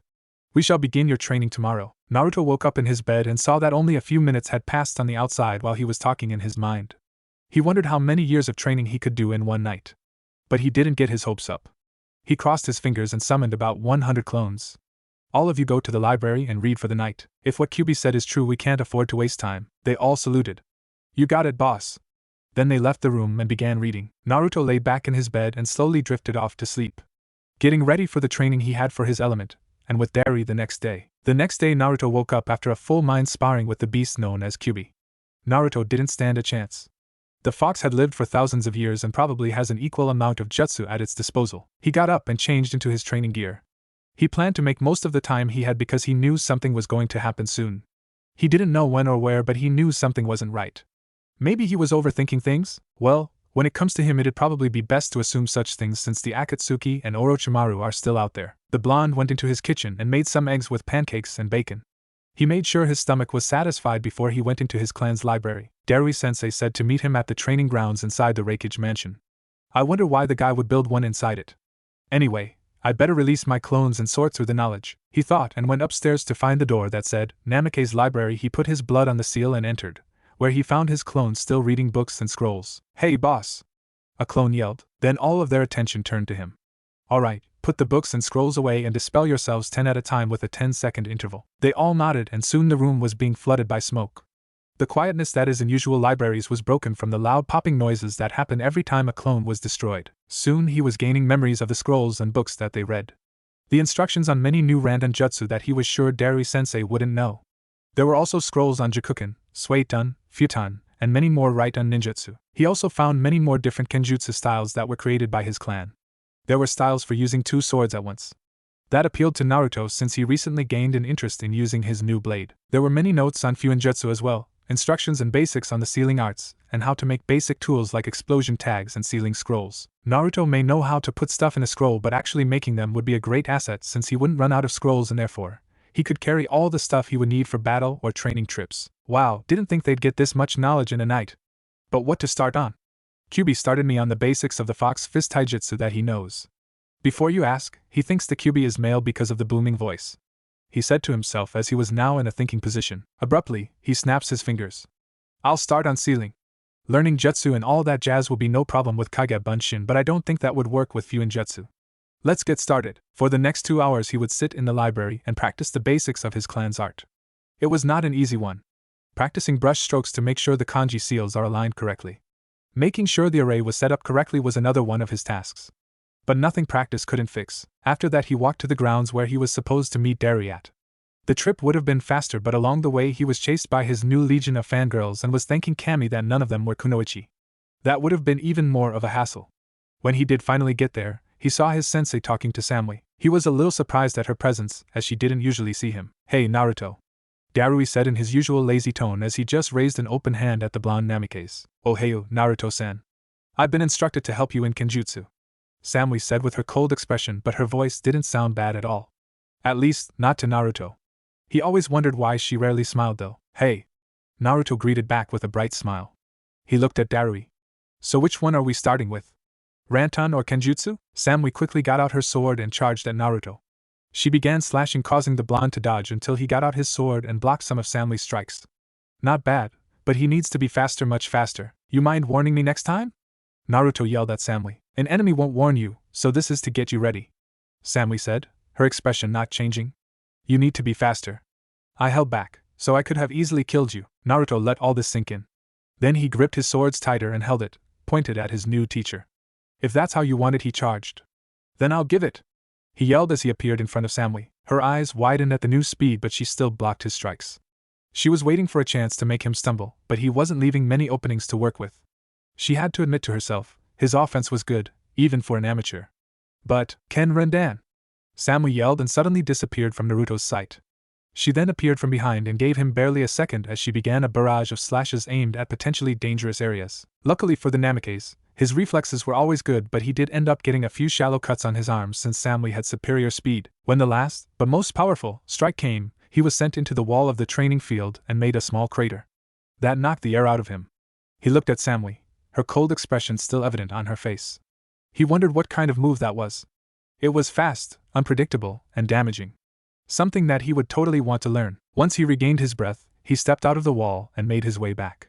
He stood in front of his new Kenjutsu teacher and waited for her to say anything. "You were not bad," she said to him, making him smile. "But not good either. You have a solid offense until you come up against something more powerful. Your defense is poor. We'll work on that until you're assigned a team by Reikage-sama." Naruto nodded and got back into a stance. "I'm ready to go again," he said, determined.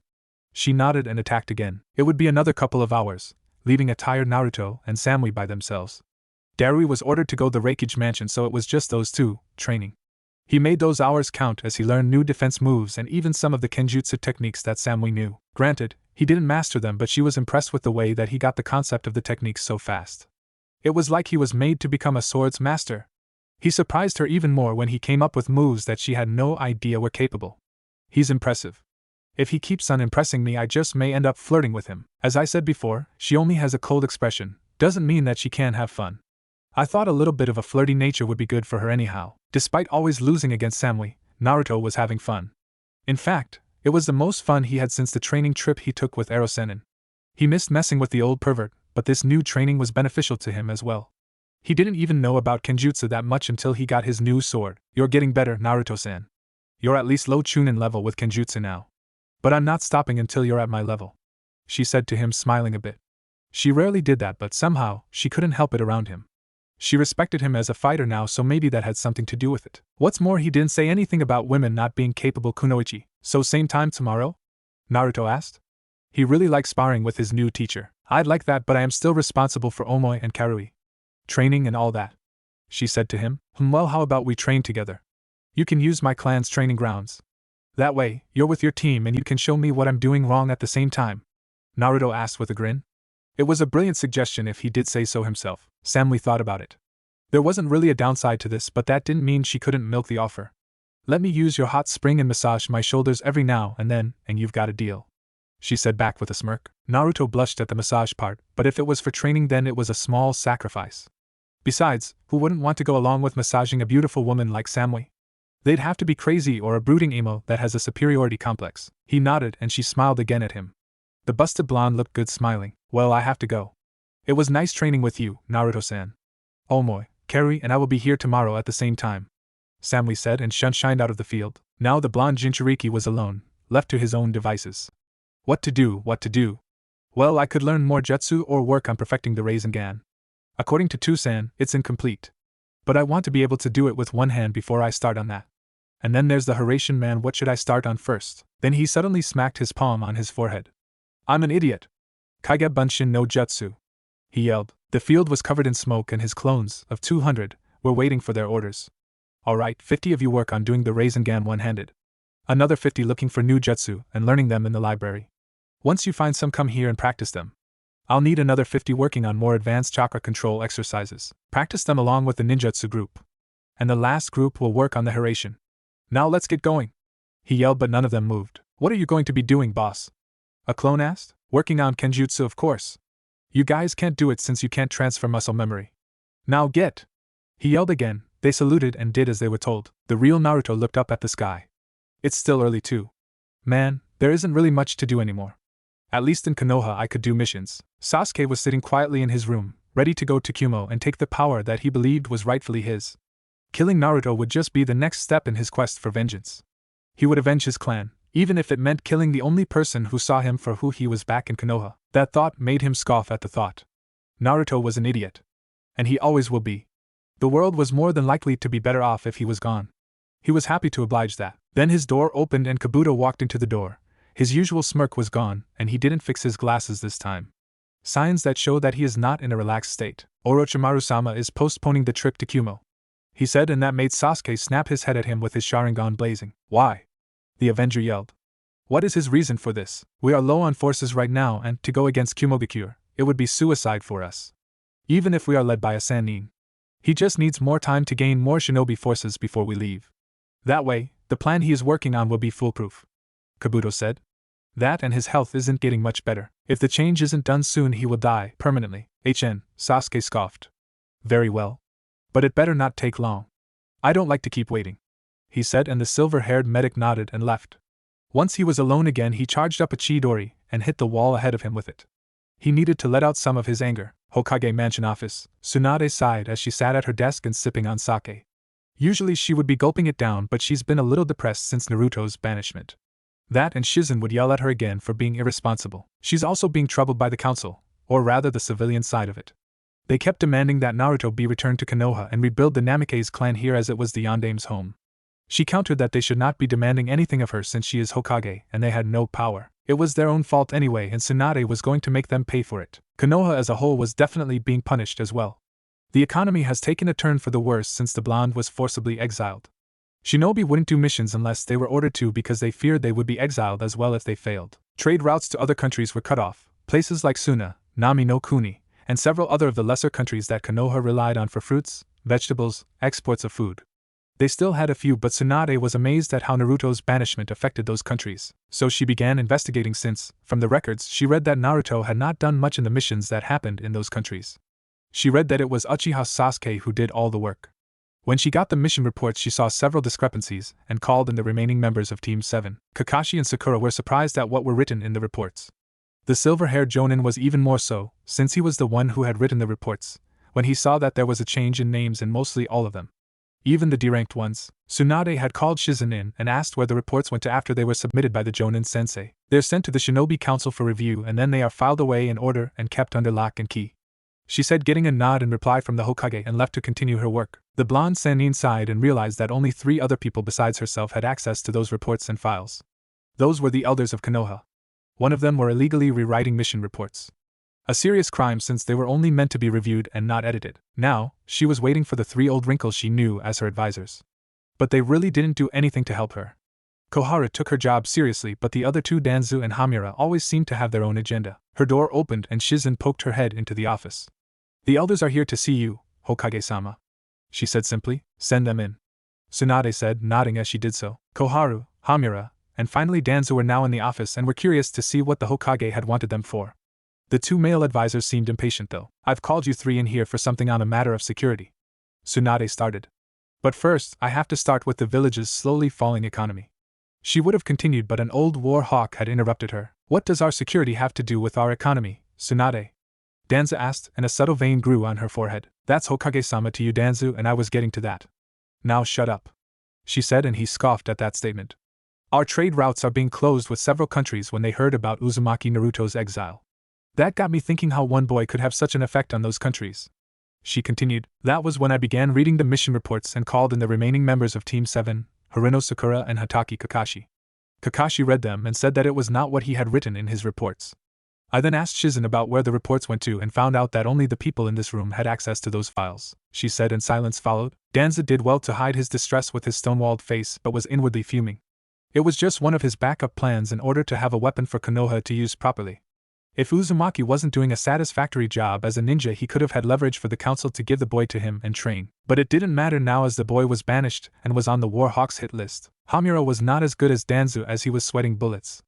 It was actually him who did that by the order of Danzu so that he could solidify his place at the side of the new Hokage, Danzu, as his most trusted advisor. Koharu showed no emotion whatsoever, almost as if she were some kind of robot, which was uncharacteristic of her since she was usually the more emotional one of the trio. Care to explain? Tsunade asked. We have no idea what you're talking about, Hokage-sama.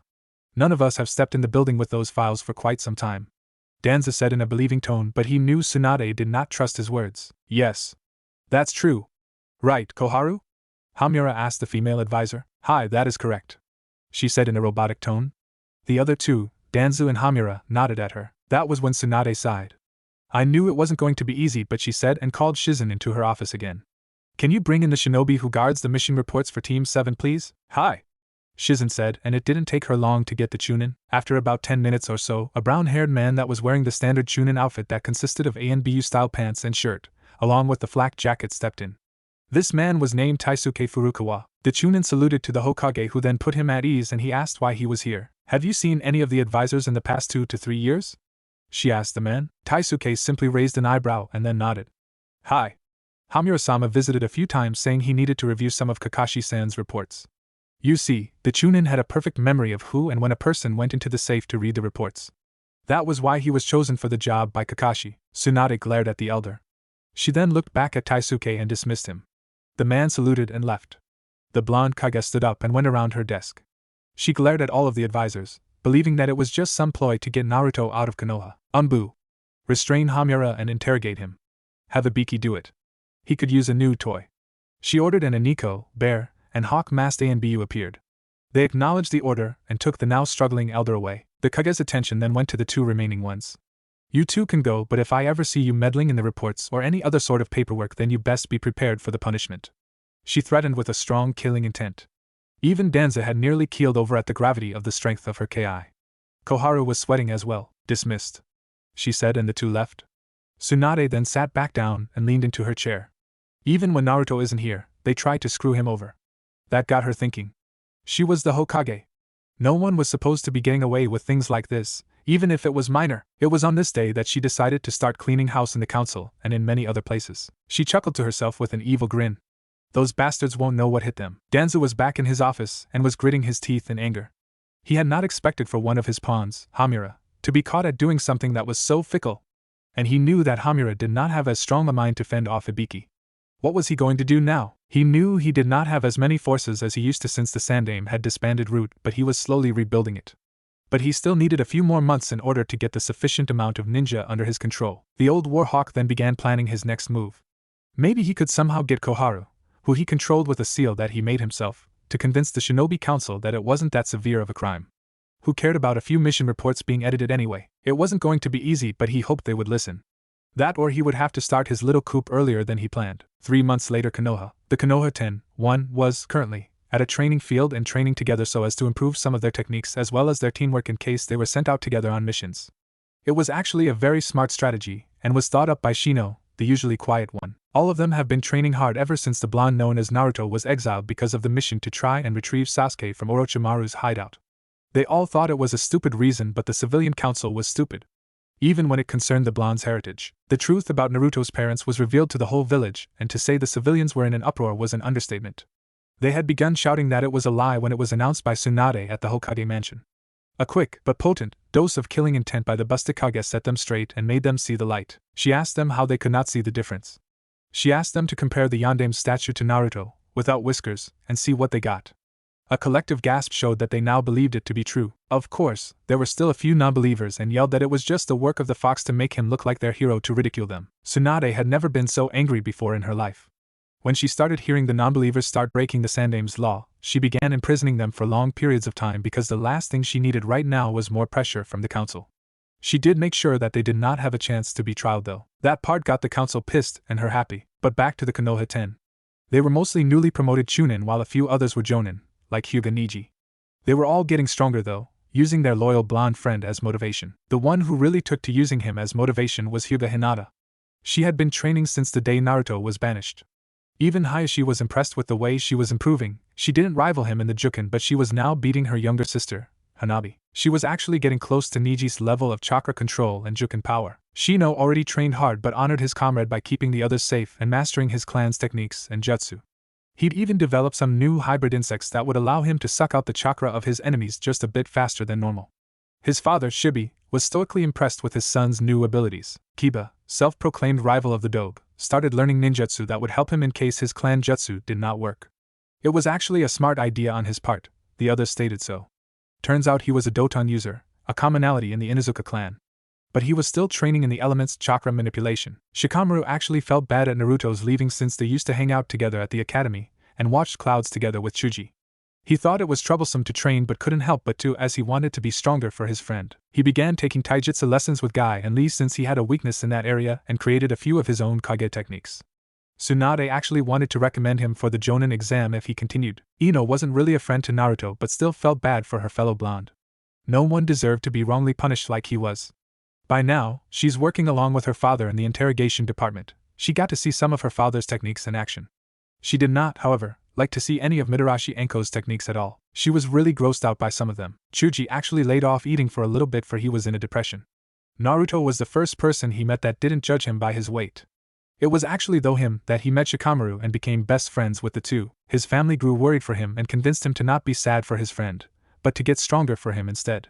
So he did just that and began increasing his clan jutsu knowledge and made some variations of his own. Sakura, the last member of her age in Team 7, was depressed for a long while.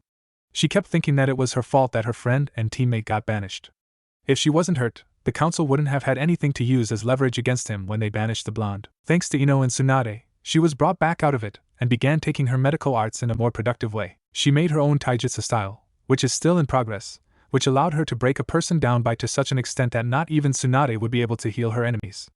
She was able to test this new taijutsu on some enemy Oto ninja that tried to ambush them on one of her missions. That guy was definitely not going to be doing any ambushing for Orochimaru ever again. Lee, also being a rival to the blonde, started training even harder, if that was possible, and began learning Jonin-level taijutsu techniques from his sensei. He was actually becoming quite the taijutsu practitioner. Guy was actually having a challenge in defeating his student now. Tenten never really got to know Naruto, but she did admire some of his qualities. She thought of him to be a very unique yet true shinobi. He had the will of fire deep within him and protected his friends with fierce determination. She only started noticing him until after the Chunin exams all those years ago, as it was his fight that made Niji into a new man. Now, he didn't even talk about fate and was on good terms with Hinata now, but the blonde didn't affect her enough to start going into overdrive in her training. She was pestered by her green jumpsuit-clad sensei and teammate about getting more serious though.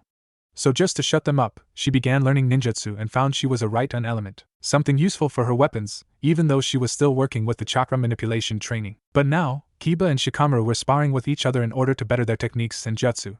The Inuzuka started using ninjutsu in the fight and made Shikamaru dodging left and right at the repeated shots of the Doton, Doryuden no Jutsu, the Nara side.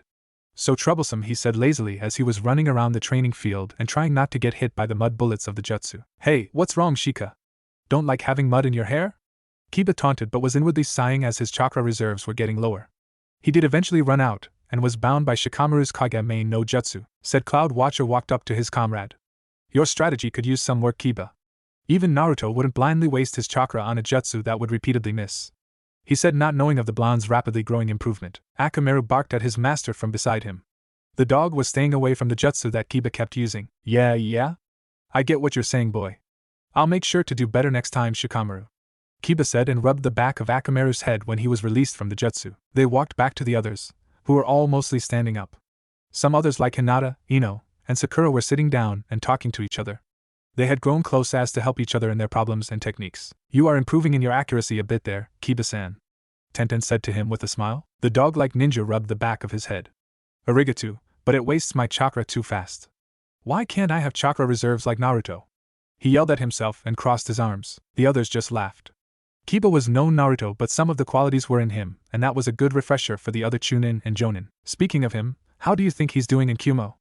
I heard he became a Chunin just a few days after he got there, Ino said. Everyone was shocked to hear that, as they don't get many updates about Naruto since they're not exactly on good terms with Kumo. Tsunade would just assure them that he was fine where he was. Whoa, so the dobe finally got promoted, eh? Kyuso. Now I got to train harder so he won't upstage me. Kiba yelled, shaking his fist. He merely got slapped in the back of his head by an annoyed Niji. You don't always have to yell, Kiba, he said in his usual, but polite, Hyuga tone. Kiba rubbed the bump that formed on his head to try and ease the pain. Fine, but what about him being promoted? Come on, you have to tell us, Ino. Sakura said a little happier at hearing her friend being promoted. I heard from a reliable source that Naruto had to take Kumo's unique rank assessment test and fight one of the Chunin. I don't know his name, but I know that Naruto made a good show and got promoted.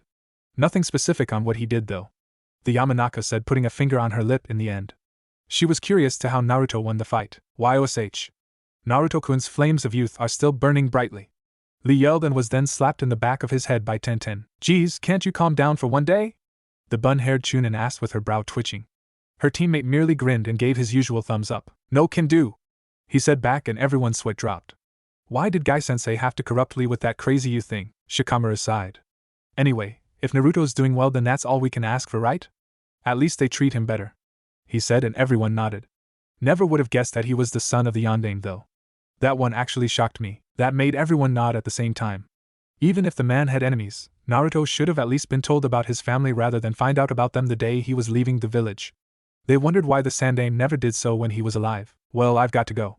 My shift at the weapons shop starts soon," Tenten said, waving goodbye, and left. Everyone else took that as a cue to leave to their own devices as well and make sure to come back again when they weren't all on missions. They were actually the only ones who did take them voluntarily because they didn't want their skills to dwindle. "Oh, Naruto," said the Busta Samui in a seductive tone. She and Naruto were in his room. He was sitting on his bed in his usual clothes and she was in nothing but a see-through nightgown that showed her black bra and panties. She bent over a bit and teased him a bit with her cleavage. Naruto swallowed hard at the sight.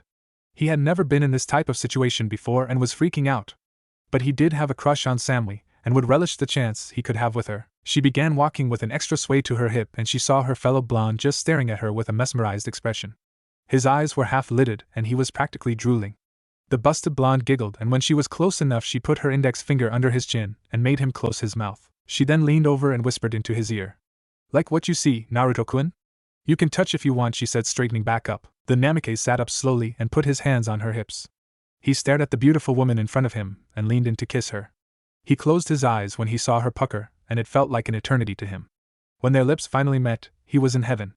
Her lips were so soft and warm. She moaned into the kiss, and then his hands began to wander. They instantly went to her firm ass and he softly kneaded it like dough. Samui responded by grabbing a chunk full of Naruto's hair and nearly forced her tongue into his mouth. The Kyuubi vessel was a little surprised, but he just went with it like he always did. Their tongues intertwined and began battling for dominance. It ended with Samui being the winner, but she stopped so they could both breathe. Samui then pushed him lightly on his chest and made him sit down on his bed. She smirked seductively and got onto her knees in front of him. "I think it's time for these pants to go, don't you think?" she asked in that same tone that made his spine tingle. He nodded dumbly and began undoing his belt, but was stopped by his soon-to-be lover. She shook her head at him, and he simply raised an eyebrow. But he was answered by the look of her eyes that said that she wanted to do it herself. Slowly, teasingly, she undid the belt and slowly took his black A&BU-style pants off. They went off quite easily. She saw the boxers with fox heads on them and giggled. He simply blushed at what was going on. The busted jonin then started to rub the inside of his thighs and kept getting closer until she was at her goal. When she did, she took off the boxers and was lightly tapped on her forehead by her prize. She gasped at the size of it. He was at least a little over 8 or 9 inches. "Don't know if that's good or not. This is actually my first time writing this stuff." Samui then smirked and looked up to the blue eyes blonde. "Is this for me?" she asked, and her hot breath covered his length. He gasped out of pleasure when that happened. "Let me take care of it for you, Naruto-kun." That was when she grabbed his appendage with her right hand and began to rub it slowly. She felt it throbbing, and the heated sensation her hand got when she did so made her aroused. After a bit more teasing, she started licking along his length and made sure to coat every side with her saliva. "Samui-chan." Naruto gasped in pleasure. He couldn't believe that he was getting his first blowjob. Ero-sennin would be so proud. That's if he ever found out, though. Samui put her lips to the tip and then slowly lowered her head and took as much of him into her throat as she could. She heard him moan from it and was happy to keep him feeling that way. So she then took her head back up and then brought it back down. A slow, bobbing motion became her pace. Naruto was, again, in heaven at the sensation he was getting. He never expected this to happen so soon. But he didn't complain at all. He could see himself wanting more things like this from Samui. He soon groaned and squinted his eyes. He was getting close. "Samui-chan. I'm gonna," he started to say, but she didn't stop. The busted blonde increased her pace and wanted him to release his seed into her awaiting mouth. When she felt the throbbing become more violent, and then spasms, she felt her reward going into his mouth and down her throat. He came so much that a little was dripping out of her orifice. She took his length out of her mouth and began drinking the white fluid she was yearning for. That was delicious, Naruto-kun. Now it's your turn to make me feel good," she said, and straddled his waist. He didn't argue as he flipped her over and moved her to the middle of the bed, where he took off his cloak and black shirt and headband. Naruto arched his back and then began kissing Samui again, their tongues battling yet again. He left her mouth and chuckled when she pouted at him for stopping. But he just smirked and began kissing down her chin and felt her writhe under him in pleasure. He sucked on her neck and made sure to leave his mark. He went lower to her upper chest, and then he finally got to what he was sure as every man's dream of doing to Samui. He slowly unhooked her bra, and her perky, yet firm, breasts bounced and revealed themselves to him. The blonde just gaped at the size of them. They were at least a high D cup. And they looked like they rivaled Tsunade-bachan's. Slowly, he slid his hands along her stomach and then cupped the magnificent mounds of flesh. She moaned when he began kneading them like he did her ass cheeks. Oh, she moaned. That's so good. Lick them, she said, practically ordering him to do so, and he was happy to oblige. He leaned more and put his mouth over her hardened nipples. He then began to suck on them with fervor, as they tasted good to him. Samui practically screamed from the pleasure she was getting. Never has she felt this good in her life. She was happy that it was Naruto doing these things to her, no matter how perverted they were. More, he licked the nipple of the right breast, the one he was sucking, and twirled his tongue along it in different directions. Then he started on the other breast and did the same with that nipple. Naruto saw his lover getting wet and could feel her panties becoming soaked. She couldn't take it anymore. Naruto! I need you! I want you to put it inside me! She yelled as he was sucking on her breasts. Anything for you, Samui-chan, he said as he took off her last piece of fabric and aligned himself with her, now soaked entrance. He was about to enter and begin the best night of his life when beep! Beep! Beep! Naruto jumped out of bed and sat up. He began looking around and then noticed that he was sweating. Ah, damn it! I was getting to the good part too. You know, if you keep dreaming of doing her, why don't you just ask her out? I know you've been wanting to since like 2 months ago. The Kyuubi's voice said into the blonde's head. But what if she says no and then doesn't want to speak to me anymore? I couldn't stand that. Naruto yelled, his arms waving in the air. He had actually been having dreams like this with both Yujito and Samui, but didn't think that Yujito had that kind of feelings for him. But he was actually able to notice some subtle hints from Samui. She would blush a lot when he gave her massages and sometimes moan in pleasure too. He felt awkward every time that happened. The blonde Namikaze then got up and put on his gear and prepared to finally complete his training with Darui-sensei. He had been training hard in the past 3 months and knew that the results were showing. He was able to get the Fox Fist Taijutsu down a lot sooner than the Kyuubi expected, but he did have help in his Mindscape training. His abilities there were transferred into his real body and mastered the style last month. He could now say that his fighting style was as unpredictable as he was. His ninjutsu, he was proud to say, was at elite Jonin level. He knew many different jutsu for his affinities, which were Suiton, Right-un, and Futon. His list of jutsu were mainly offensive, but he did know a few defensive jutsu as well since he would definitely need them. Kenjutsu was now at least on Samui's level. Since he practiced all the moves she taught him in his Mindscape, he was able to master techniques, and was now able to give her a run for her money now. She would still win out of experience though. He did win a few times though. The Hiraishin was now mastered and was now mastering Rasengan. He could do it with one hand and even made a Futon element type with it. Since he mastered the manipulation training for his affinities, he decided to make a lightning and water-type Rasengan that looked like different weapons. It was hard to keep the chakra manipulation and the shape changing under focus though. Naruto got a treat from Kyuubi by being able to sign the Kitsune summoning contract. He didn't even know there was one, but it turned out that the Kyuubi was the boss and allowed him to be the summoner. It said that it would start him on the Fox Sage training when it deemed him ready, which was becoming closer as the days go by. His now favorite art besides ninjutsu, Fuinjutsu, was now at least up to Erosenin's level, and he could call himself a seal master that his clan was proud of. He even used him for training. He used resistance and gravity seals to increase his strength and speed. His speed was only rivaled by the Raikage, as he was now the fastest person alive since Minato was dead. But when Naruto used his Right-un no Yoroi, he was faster, but only by a bit. Speaking of his Right-un no Yoroi, he found that his was very unique. When he activated it a couple of months ago, he found that the electricity had changed color from blue to a bright gold color, and blue lightning arcing around him. I was astounded at what he saw and only grinned when he challenged the younger blonde to a spar that day. Of course, Naruto happily accepted to it. All in all, he was a happy and strong ninja that made Kumo proud. He traveled to his training grounds and saw that Darui was alone. The man simply put a hand up, his way of a greeting. Naruto did the same with a grin. Hey sensei! Where's Samui-chan? Naruto asked curiously. Darui chuckled inwardly. He found it amusing at how close he was getting to Kumo's Ice Queen. She was only rivaled by Konoha's Kurenai Yuhi. She had a mission to attend to with her team. She'll be back in a few days. Anyway, it's time for your final phase of Rant-un manipulation. Rant-un manipulation was the only thing that Naruto was having trouble in. Since it was not an element he was familiar with, he had only to rely on scrolls and Darui for help. But he was finally going to master it today. You see those dark clouds above us? The silver-haired Jonin asked and got a nod in reply after Naruto looked up. If I'm right, then you should be able to control them and make real lightning, not chakra-made lightning. Real, more devastating, natural lightning, he said, and Naruto was awed. The blonde nodded and held both of his palms in the air. They were pointed toward the clouds. He grit his teeth and began concentrating. Blue chakra began to envelope his body before it turned into a golden color. He, unintentionally, activated his Right-un no Yoroi. But the clouds began to turn darker and thunder boomed in them. Then there were bright flashes in the clouds, showing that there was lightning building up in them. A bolt struck near Naruto's position, but the blonde wasn't scared. He was so focused that he didn't even notice it. Another bolt then struck him, but it did not harm him. He opened his eyes, which were now the same golden color as his armor, and then pointed his hands at one of the walls at his training grounds. The effect was instantaneous, as the same bolt of lightning that struck Naruto came out of his hands and hit the wall, and destroyed a good chunk of it. Darui was amazed at what he saw in front of him. He didn't know that Naruto would become a real live lightning conductor. But it was effective in a way. Naruto returned to normal and saw his sensei with a rare smile on his face and clapping. Congratulations, Naruto. You have now mastered the Ranton manipulation training. If you learn more jutsu from your clan scrolls, then you shall be a true Namikaze, he said and bumped fists with the blonde. An Anbu appeared next to Darui after that though. Reikage-sama requests your presence, Darui-san. Please get to the Reikage mansion when you can, the tiger-masked man said, and the shun shined away. The silver-haired Jonin sighed. Again? Man, this is like the third time this week. So dull. Anyway, Samui-san and Yujito-san said to meet them later for celebration. Said they knew you would pass.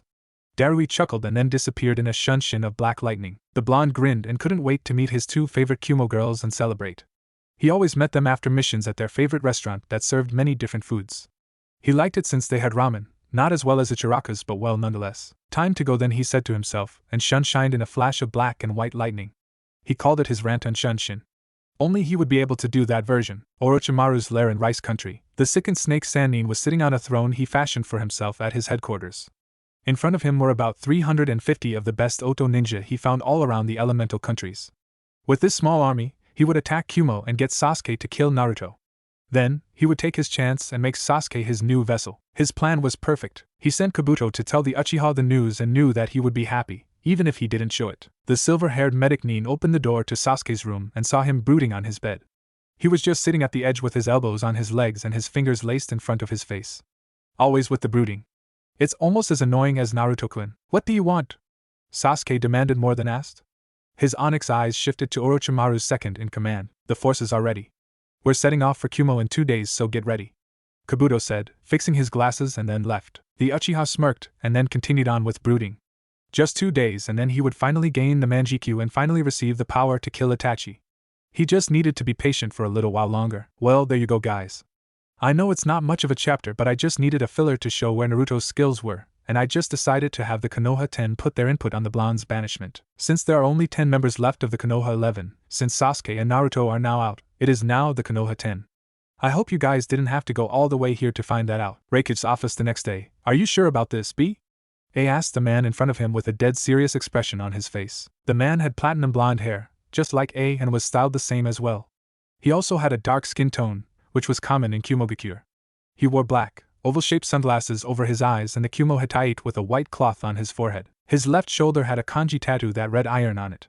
He wore Kumo's standard one-strap over one shoulder flak jacket, and a long, red rope belt tied around his waist, the standard Kumo hand and shin guards, shinobi sandals, and a white scarf around his neck. This man was Killer B, the brother to A, and the Jinchuriki of the Hachibi. B nodded as he crossed his arms. He, too, was also serious, which was rare for him.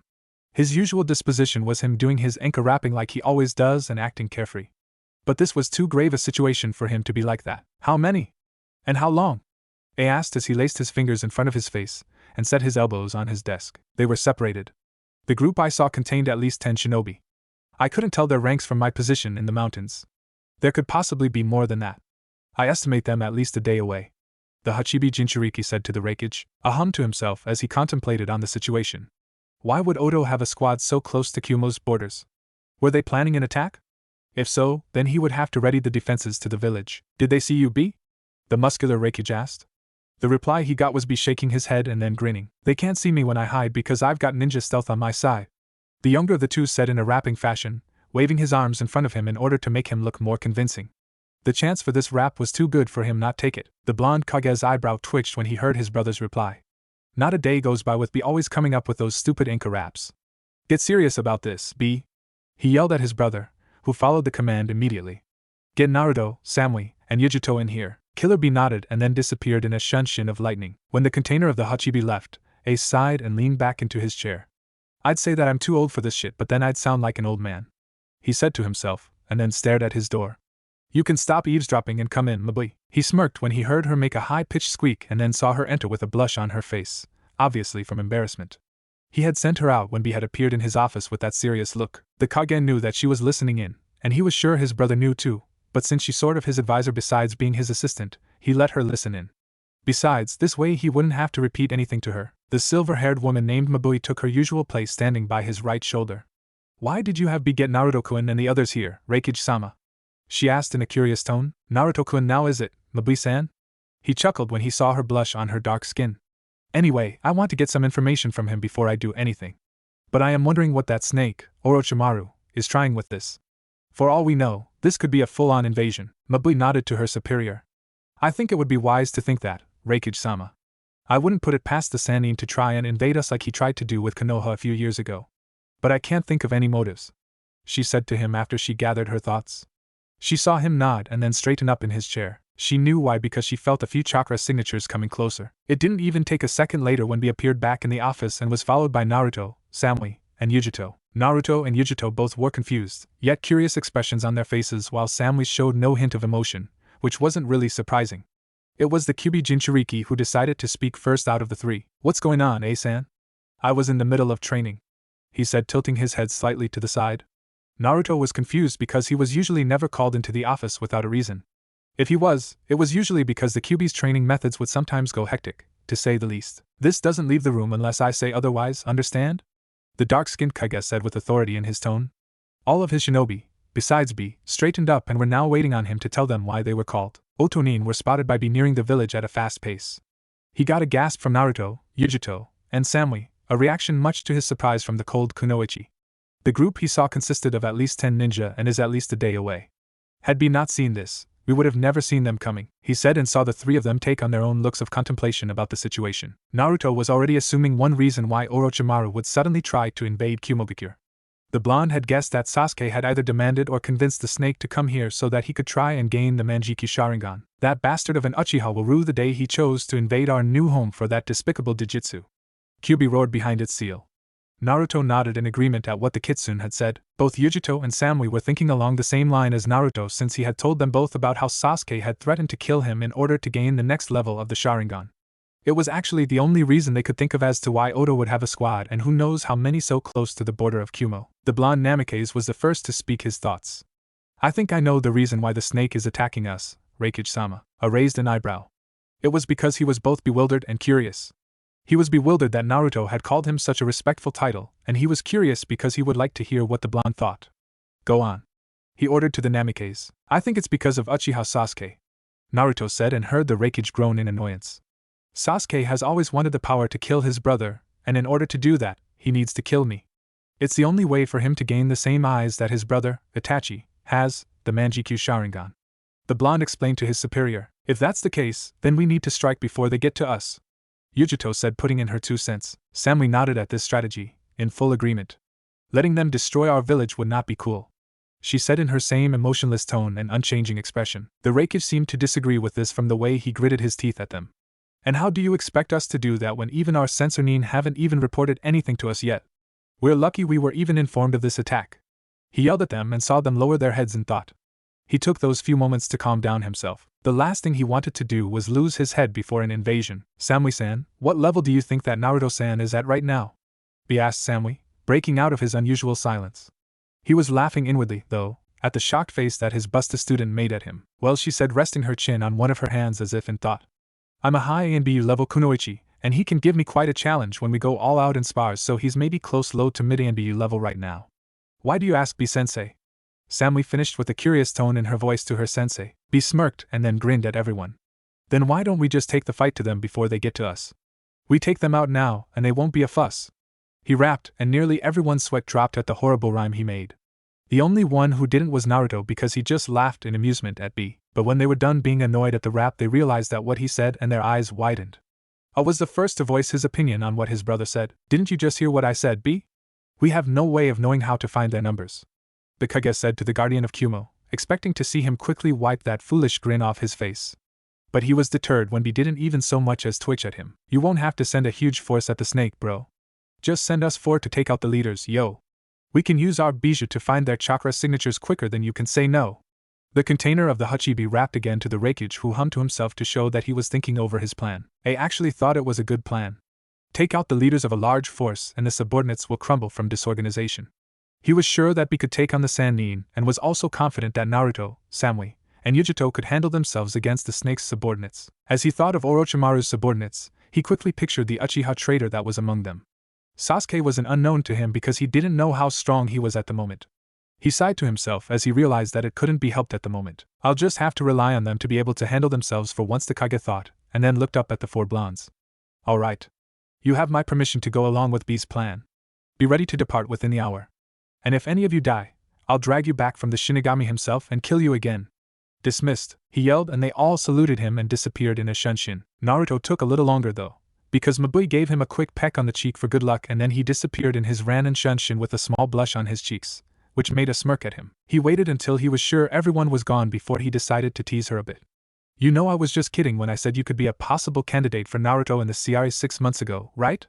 The Raikage said cheekily to his silver-haired assistant. Mabui blushed a little and then quickly went back to her desk outside his office, her eyebrows twitching at how he was laughing at her as she did so.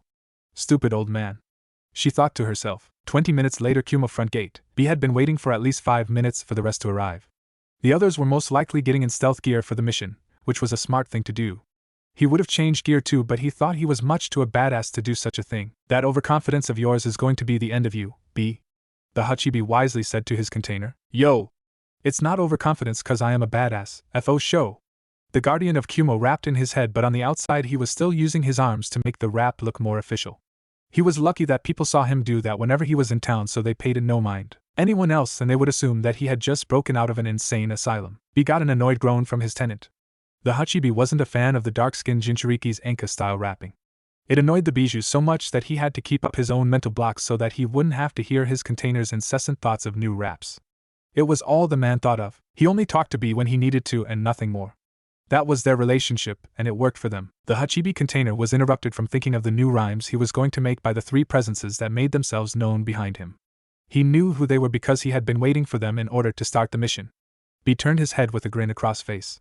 They had indeed put on some new gear for the mission. Naruto had chosen to wear a Kumo-styled ANBU outfit that consisted of a loose, black long-sleeved shirt and the same color loose-fitting pants to match. He wore the white, one-strapped Kumo flak jacket over the shirt. He wore the classic black shinobi sandals on his feet since he was accustomed to those. On his forearms and shins were bracers that were white with black trim. To finish off his outfit was the cloak that his father gave him, waving wildly behind him. Samui donned her old ANBU outfit that looked the same as Naruto's outfit, but she had to adjust her flak jacket a bit because of her well-endowed assets that were located on her chest. But unlike Naruto, she chose to wear a mask over her face that reminded the Kyuubi Jinchuriki of Kakashi's since it covered everything but her eyes. Yujito had also put on Kumo's ANBU outfit, but hers had a slightly different color scheme. It was black like her two partners, but hers had dark blue tiger-like strips that licked the edges of both her shirts and pants. She had also put 2 of the same marks on each of her cheeks, making them look like whiskers. The three looked at each other to see how they looked. Samui and Yujito both lightly blushed at Naruto's outfit because it made him look almost heroic in their opinion. Although, they were thankful that B couldn't see their blushes from Samui's mask and Yujito's face paint. Naruto was able to hold back his blush from the way his 2 female friends looked in their new gear. But it was only barely that he was able to. After all, they were 2 of the most beautiful women in Kumogakure, and they were also 2 of the deadliest. 2 things he liked in Kunoichi who took their careers seriously. You look good in the outfit we got you for mastering Rantan, Naruto-kun. Yujito said with a smirk because she got the blush she knew he was fighting to hold back to come out on his whiskered cheeks. I agree with Yujito, Samui said with an unusual smirk of her own. It fits you well. She finished as she crossed her arms under her breasts, unintentionally lifting them up at Naruto, which made his face go even redder. Arigato, Samui-chan and Yujito-chan. Naruto stuttered before they all turned to B, who was still grinning at them, and waited for their orders. Killer B turned back around and had Hachibi try to locate the largest chakra signatures around the village's border. He knew that Orochimaru and his henchmen were most likely masking their chakra, but they were still no match for the Hachibi's sensing abilities. It didn't even take a minute before the second most powerful Bijou of the 9 told him which direction to go, and then closed the mental link. B nodded and then made a gesture with one of his hands that told the others to follow his lead. He could practically hear them nod before he dashed in the directions he was given. Alright, so here's how it goes down. B started as they dashed around the rocky paths around the village. He knew these borders like the back of his hand, so they weren't going to get lost anytime soon. We fight the people that my bro said to fight and help each other out if you finish your opponent early. Do y'all dig? He said in regular speech for once. That's fine with me, Naruto said with a determined expression on his face. I was planning on fighting Sasuke anyway, ordered or not. I've just been itching to finally settle things with him. Are you sure you're going to be able to kill him, Naruto-kun? Samui asked, but her tone sounded slightly worried. You did say that he was your old teammate after all. Naruto nodded as he kept his eyes in front so that he didn't accidentally miss a step and fall down one of the crevices. Mountains were dangerous like that after all. Yeah. I had a discussion similar to this with the Kyuubi. I made a promise to bring him back to Konoha, but I'll kill him if I don't have a choice. Samui nodded at the whiskered Jinchuriki, and then looked ahead as she continued to follow her former sensei. It was nighttime by the time B and the rest of the group got to the camp that Orochimaru was at. The Hachibi container was sure that the snake was there because it had the same chakra signatures that his Bija had led him to. From what they could see from the cliff they had perched themselves on, there were at least 20 Otonin in the camp along with their 3 targets. And from their chakra levels, they were all most likely high Chunin to Jonin level ninja. This is going to be tricky. Yujito whispered to the others, who nodded in agreement. How are we going to do this? Naruto asked quietly as he surveyed the camp in order to try and find some infiltration points. He didn't just train in ninjutsu and kenjutsu all these 6 months. He was practically ordered to train in many different areas by the Raikage because the man wanted Naruto to be a well-rounded shinobi. Killer Bee hummed as he thought of their next step in taking down their targets. Any plan he came up with, though, would result all of them having to fight the entire camp anyway. Yo, Naruto, he said to the whiskered blonde. Do you think you can take down all of the henchmen with your Hiraishin, bro? Naruto's eyes widened at what the man had asked. As far as he knew, he never met Killer Bee, but the man knew that he was able to use his father's technique. Then again, he was A's brother, so he figured that Bee was informed about him and his abilities. The blonde slightly nodded his head to the sunglassed Jinchuriki. I think so. It'll be easy to take down the Otonin, but as soon as I do, I'm sure that Orochimaru, Kabuto and Sasuke will know what's going on. So you 3 are going to have to distract them when that happens. Yeah, I figured that would happen, Yujito said with the same quiet tone but then smirked. I'm ready. Samui nodded along with her. Her expression was unknown to the others, but under her mask, she was lightly grinning from excitement. I too am ready to begin the ambush. Bee grinned and then stood up. All of the others followed soon after. Time to get this show on the road then, he said a little louder now since it didn't really matter. That was when Naruto threw multiple 3-pronged kunai at the camp and then disappeared in a flash of yellow. The screams of Otonin followed not even a moment later, showing that Naruto was succeeding in taking out all of the Sanin's henchmen with the Hiraishin no Jutsu.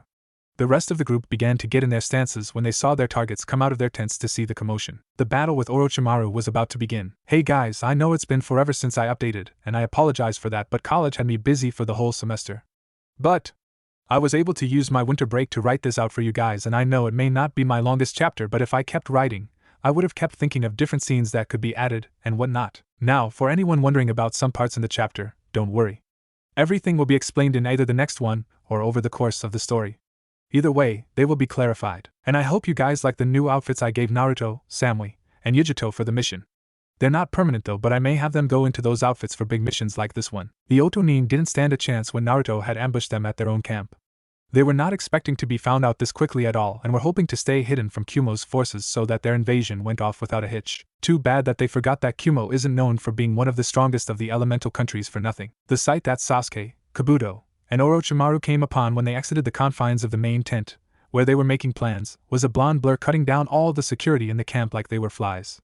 He was moving so fast that their eyes couldn't keep track of him, making it futile to try and find out his identity. Orochimaru was gritting his teeth in anger as he watched this all happen.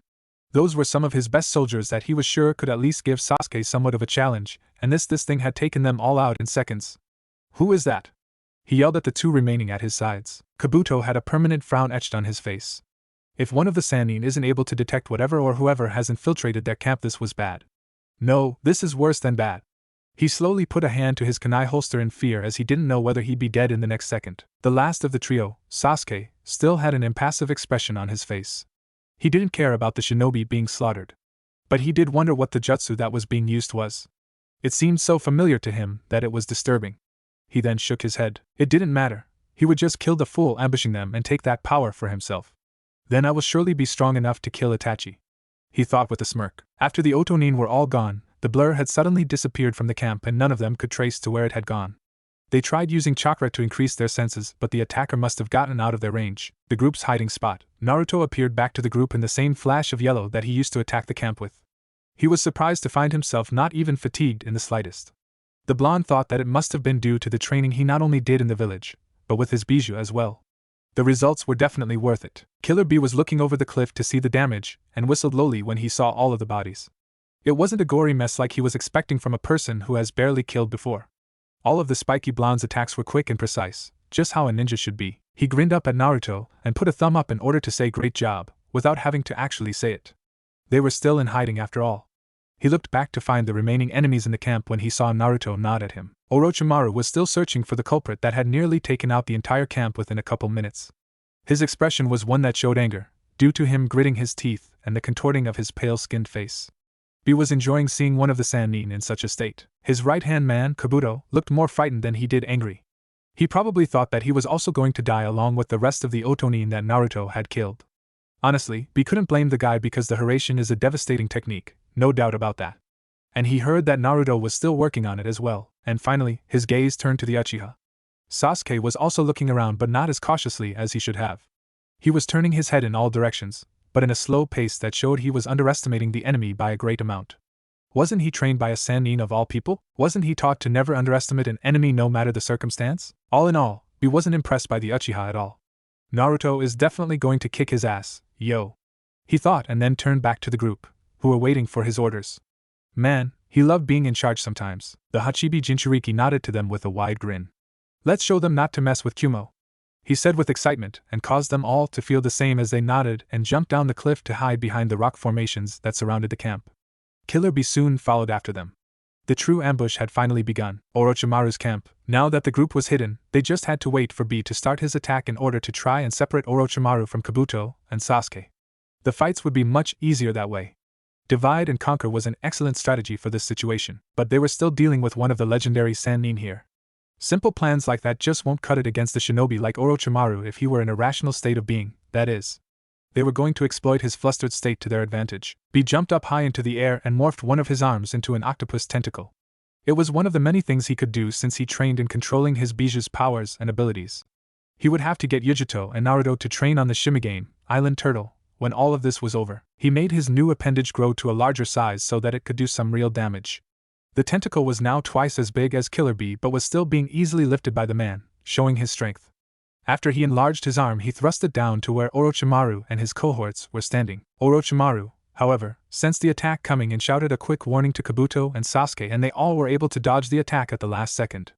And thus, the first part in the plan had been achieved.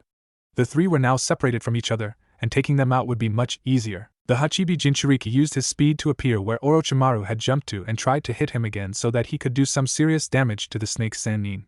But Orochimaru was able to parry the attack, although the force of the blows still made him skid back a few feet. You! The pale-skinned man snarled at B. Were you the one who did this to my ninja?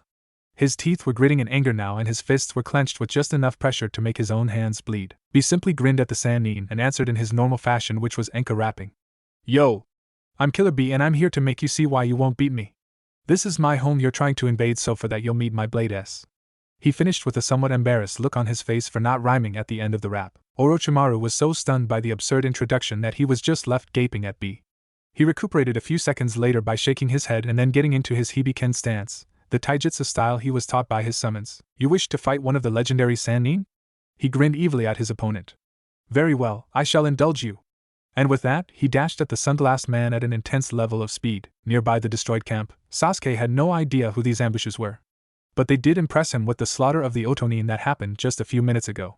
Maybe he could use his Sharingan to try and make the one using that powerful jutsu teach it to him. It would certainly help in killing his older brother. His eyes scanned around him like a hawk, searching for anyone trying to ambush him. When that failed, he ended up having to sense with his chakra.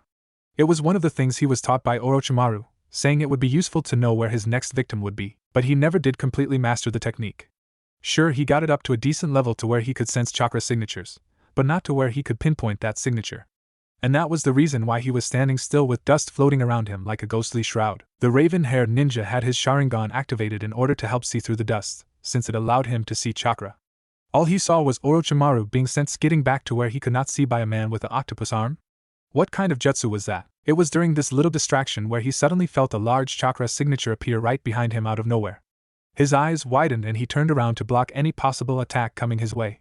Sadly, it was too late as the only sight he saw was four knuckles not even an inch from his face. Out of reflex, he closed his eyes and tried to lean back in order to soften the blow, but he did not feel an impact when he did. So he reopened his eyes only for them to widen again at the person behind the fist that was still so close to his face. Surprised to see me, team?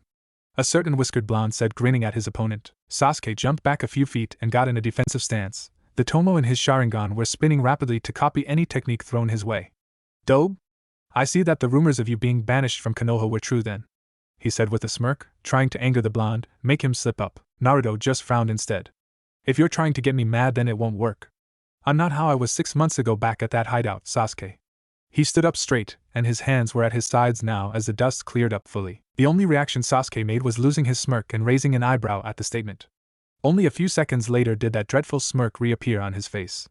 "Then let's see how you face against an Uchiha with no one to help you," he yelled and began making hand signs at a rapid pace. Instantly, Naruto knew the signs for the jutsu and got into the stance he was taught to by the Kyuubi, something he was extremely grateful for, the Kitsunken, Fox Fist. He then began to make hand signs for a defensive jutsu he learned from his mother's scrolls. Katon, Gukaki no Jutsu, Fire Release, Great Fireball Technique. Sasuke yelled before he made a circle with the index finger and the thumb of his left, and breathed out. Suetun, Suijin Hiki, Water Release, Water Encampment Wall. The whiskered Jinchuriki called out, and then finished with a clap of his hands and water building around him in a circle. It didn't even take a second for the water to erupt around him in the form of a wall. When the fireball collided with the wall of water, the result was a huge shroud of steam covering the battlefield. It was pretty thick due to the size of the fireball. Sasuke could still see Naruto's chakra signature in the steam because of his Sharingan. He was surprised to see the Dobe of all people using such a powerful jutsu to block his own. What was worse, he was too busy using his own jutsu to copy it. Those thoughts alone made him grit his teeth in frustration, but he quickly calmed himself by taking a deep breath, followed by an exhalation. Apparently, it was true to what Naruto had said in him not being the same since their last encounter. He was going to have to take this fight a little more seriously now. Naruto was using his large chakra reserves to sense Sasuke's signature, similar to that of radar. Kyuubi had also taught him this technique because it would be very useful in times like this, where a person's vision is temporarily impaired and they don't want to let the enemy get the drop on them. The blonde saw that Sasuke hadn't moved an inch whatsoever. He thought for sure the Uchiha would try to attack him with something, but he had done no such thing. "I guess I'll just have to beat him to it then," Naruto thought with a grin, and then started the hand signs for one his most favorite jutsu. Rantun, Ryza Sakasu, Storm Release, Laser Circus. He yelled and the black and white beams fired out of his hands and made holes in the steam as they headed to their Sharingan-wielding target. Sasuke's eyes widened at such a jutsu being used against him and barely had enough time to dodge the attack. But to his shock, the lasers had redirected themselves and were now heading towards him again. There was no way for him to dodge the attack while he was in the air. He was going to have to go back to basics. The steam had cleared from the battlefield and Naruto could now see clearly. As soon as he could, he saw Sasuke's body on the ground, motionless and smoking. He quickly ran over to the body, albeit cautiously, and checked for a pulse. When he touched the unconscious Uchiha's neck, the body turned to smoke and reappeared as a log. Kawarimi, substitution, Naruto thought and leaned his head to the side, barely dodging a strike from Sasuke. He grabbed the arm and then lifted Sasuke into the air, planning on slamming him to the ground. But Sasuke was able to control the momentum of his body and simply kicked Naruto in the chest with both of his feet, causing his arm to be freed and landing safely to the ground. The kick didn't seem to have affected his blonde opponent though, only making him skid back a few feet. "Stop playing around with him, Naruto. This is not the time for it," Kyuubi roared to its jailer from behind the seal that was on the blonde's stomach. Hearing this made Naruto nod and took one of his hands and arched it to reach behind his back. When it met his target, which was the handle to his family's sword, he grasped it and then slowly pulled it out of its sheath. Sasuke raised an eyebrow in curiosity and reached for his own sword when he saw Naruto doing the same. He was actually a little surprised to see that Naruto had a sword. Had he taken up to learning kenjutsu? This thought made his head shake and a smirk appear on his mouth.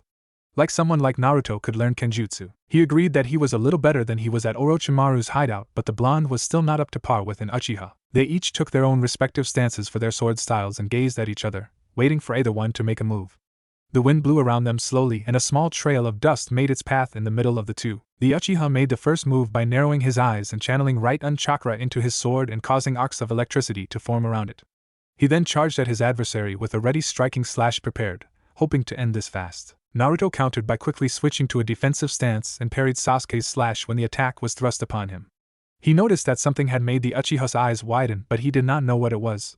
So, he used that momentary lapse in concentration to his advantage and turned his blade to the side, making Sasuke's sword and arm along in the same direction. Then, he used the speed he spent months on increasing to slash Sasuke relentlessly. They were only shallow cuts though, because even though he would not hesitate to kill the traitor, he still wanted to uphold a promise to one of his precious people. So, for now, he would settle for at least knocking the Uchiha out. However, Sasuke had regained his footing and began blocking the blonde's attacks, if only barely. The strikes of the black blade were so fast that even his Sharingan, with 3 tomo no less, had trouble keeping up with the movements. Now, their swords were grinding against each other, and the sparks sporadically shot off of Sasuke's sword while this happened. The raven-haired Uchiha was gritting his teeth as he looked at the face of his former friend, who was holding him off quite easily. Knowing that he couldn't get best the blonde in strength, he pushed away from Naruto and made some distance in order to collect himself. The cuts that he was now adorned with stung, and would have made him wince had he not known worse pain. His sensei was Orochimaru after all. Pain tolerance was a must in becoming his apprentice. How are you so strong? Sasuke yelled in anger as his Sharingan was blazing. Naruto remained silent as he straightened his back into a more relaxed stance. I told you I wasn't the same since we last met at the hideout, he retorted. Shut up.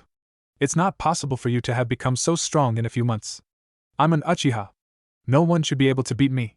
The Uchiha yelled again as his breathing became more rapid because of his anger. The blonde sighed at this proclamation. There's that arrogance again. Just because you're an Uchiha doesn't make you unstoppable, Sasuke. Your big brother knew this before what he did to your clan. Why can't you see the same? Sasuke roared in anger and sheathed his sword in one quick motion. He then made 3 hand signs and then pointed his palm to the ground and focused his chakra into his palm. Suddenly, his entire hand was enveloped in electricity, and a loud screeching noise was emanating from it.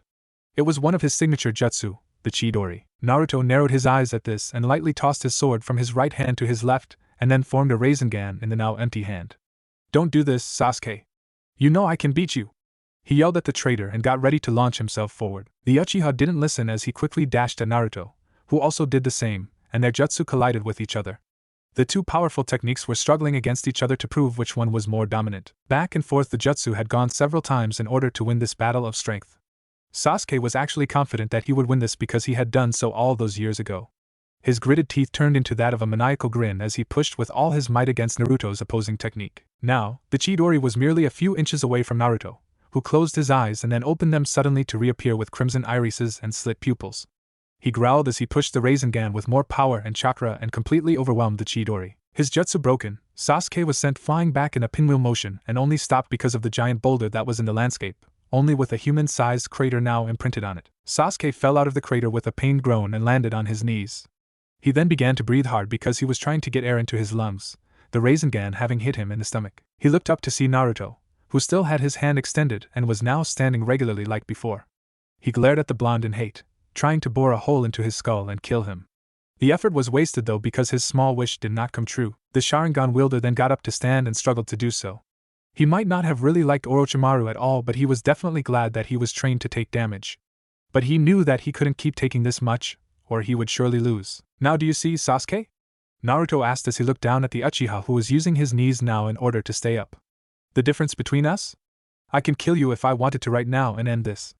But I have a promise that I made, and I don't skip out on my promises if I can help it. The blonde was now walking over to his former rival/friend. Hearing this, Sasuke smirked again. This is what this is all about. You are trying to bring me back to Konoha?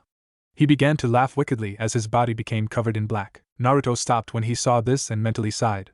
He knew what Sasuke was doing now. He was using the Ten no Juin, Curse Seal of Heaven, to transform to his level 2 state. Sasuke's skin became a darker shade, closer to that of gray, and his hair grew longer without losing the same style.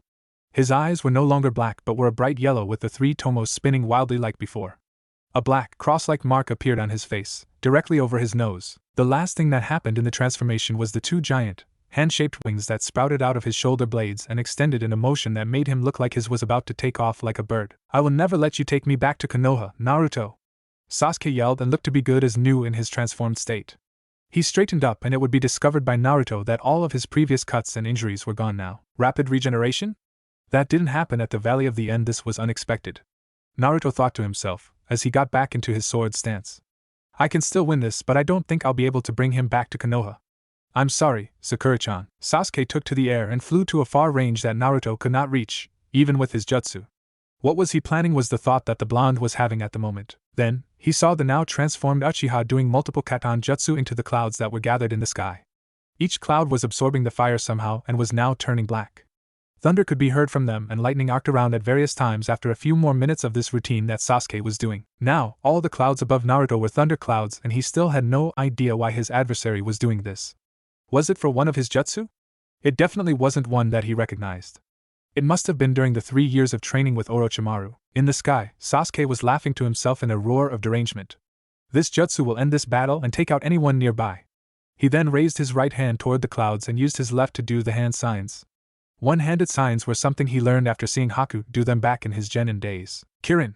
Sasuke had yelled, and the lightning in the clouds gathered together in a large amount and took on the form of some type of animal that was not discernible at the moment. It roared loudly and then faced down when Sasuke thrust his palm to the blonde. That was when it launched itself out of the sky and headed at its designated target, Naruto. The whiskered Jinchuriki knew he only had a little time to react, but the alternative was to become fried in electricity. So, gathering his chakra around himself as quickly as he could, he activated his right no Yoroi, lightning release armor. The armor appeared in a golden color with blue arcs of lightning dancing across it. His eyes glowed white as he looked at the beast and then spread his arms and legs that made him look like an eagle. When the lightning creature connected, a large and powerful wave of force spanned over the mountainous terrain and sent any unexpected wildlife to be sent flying away to distances unknown. But there was no explosion, which Sasuke noticed even from the sky. Now that confused him. This was his most powerful jutsu in his arsenal and was extremely destructive. So why was there no explosion occurring like it did when he practiced with it so many times before? It didn't take long before a bright, white light flashed over the area where Naruto was standing and the wave of force had completely and suddenly disappeared. Sasuke closed his eyes when the light came, as it was too bright for him, and waited for it to die down. After it did, he reopened his yellow eyes only for them to widen at what he saw below him. It was only thanks to his Sharingan that he could see this at all. There stood Naruto completely unharmed from the jutsu and was still in his right no Yoroi. Only it was much larger now and circled around him in a wide radius. He looked up at Sasuke with a sad look on his face as he sheathed his blade and pointed both of his palms at the flying traitor. "I'm sorry it had to be this way, Sasuke. I hope you find peace in the afterlife," he thought, and then yelled out as his armor glowed, and then, in another flash, the technique that Sasuke and flung at the blonde was now coming back towards its creator. Sasuke had no chance of dodging the jutsu and merely looked at it in astonishment. How could this have happened? How did Naruto redirect such a powerful jutsu to him? His questions would not be able to be answered as he knew this was the end. He closed his eyes when Kirin was no less than a few feet away from him. So this is how I die, he thought, and the jutsu completely enveloped him as he screamed one last time before his body completely disappeared from the sky. Naruto deactivated his armor, and a tear made a path down his whiskered cheek. Even though Sasuke was a traitor, he was still his first friend that he ever made.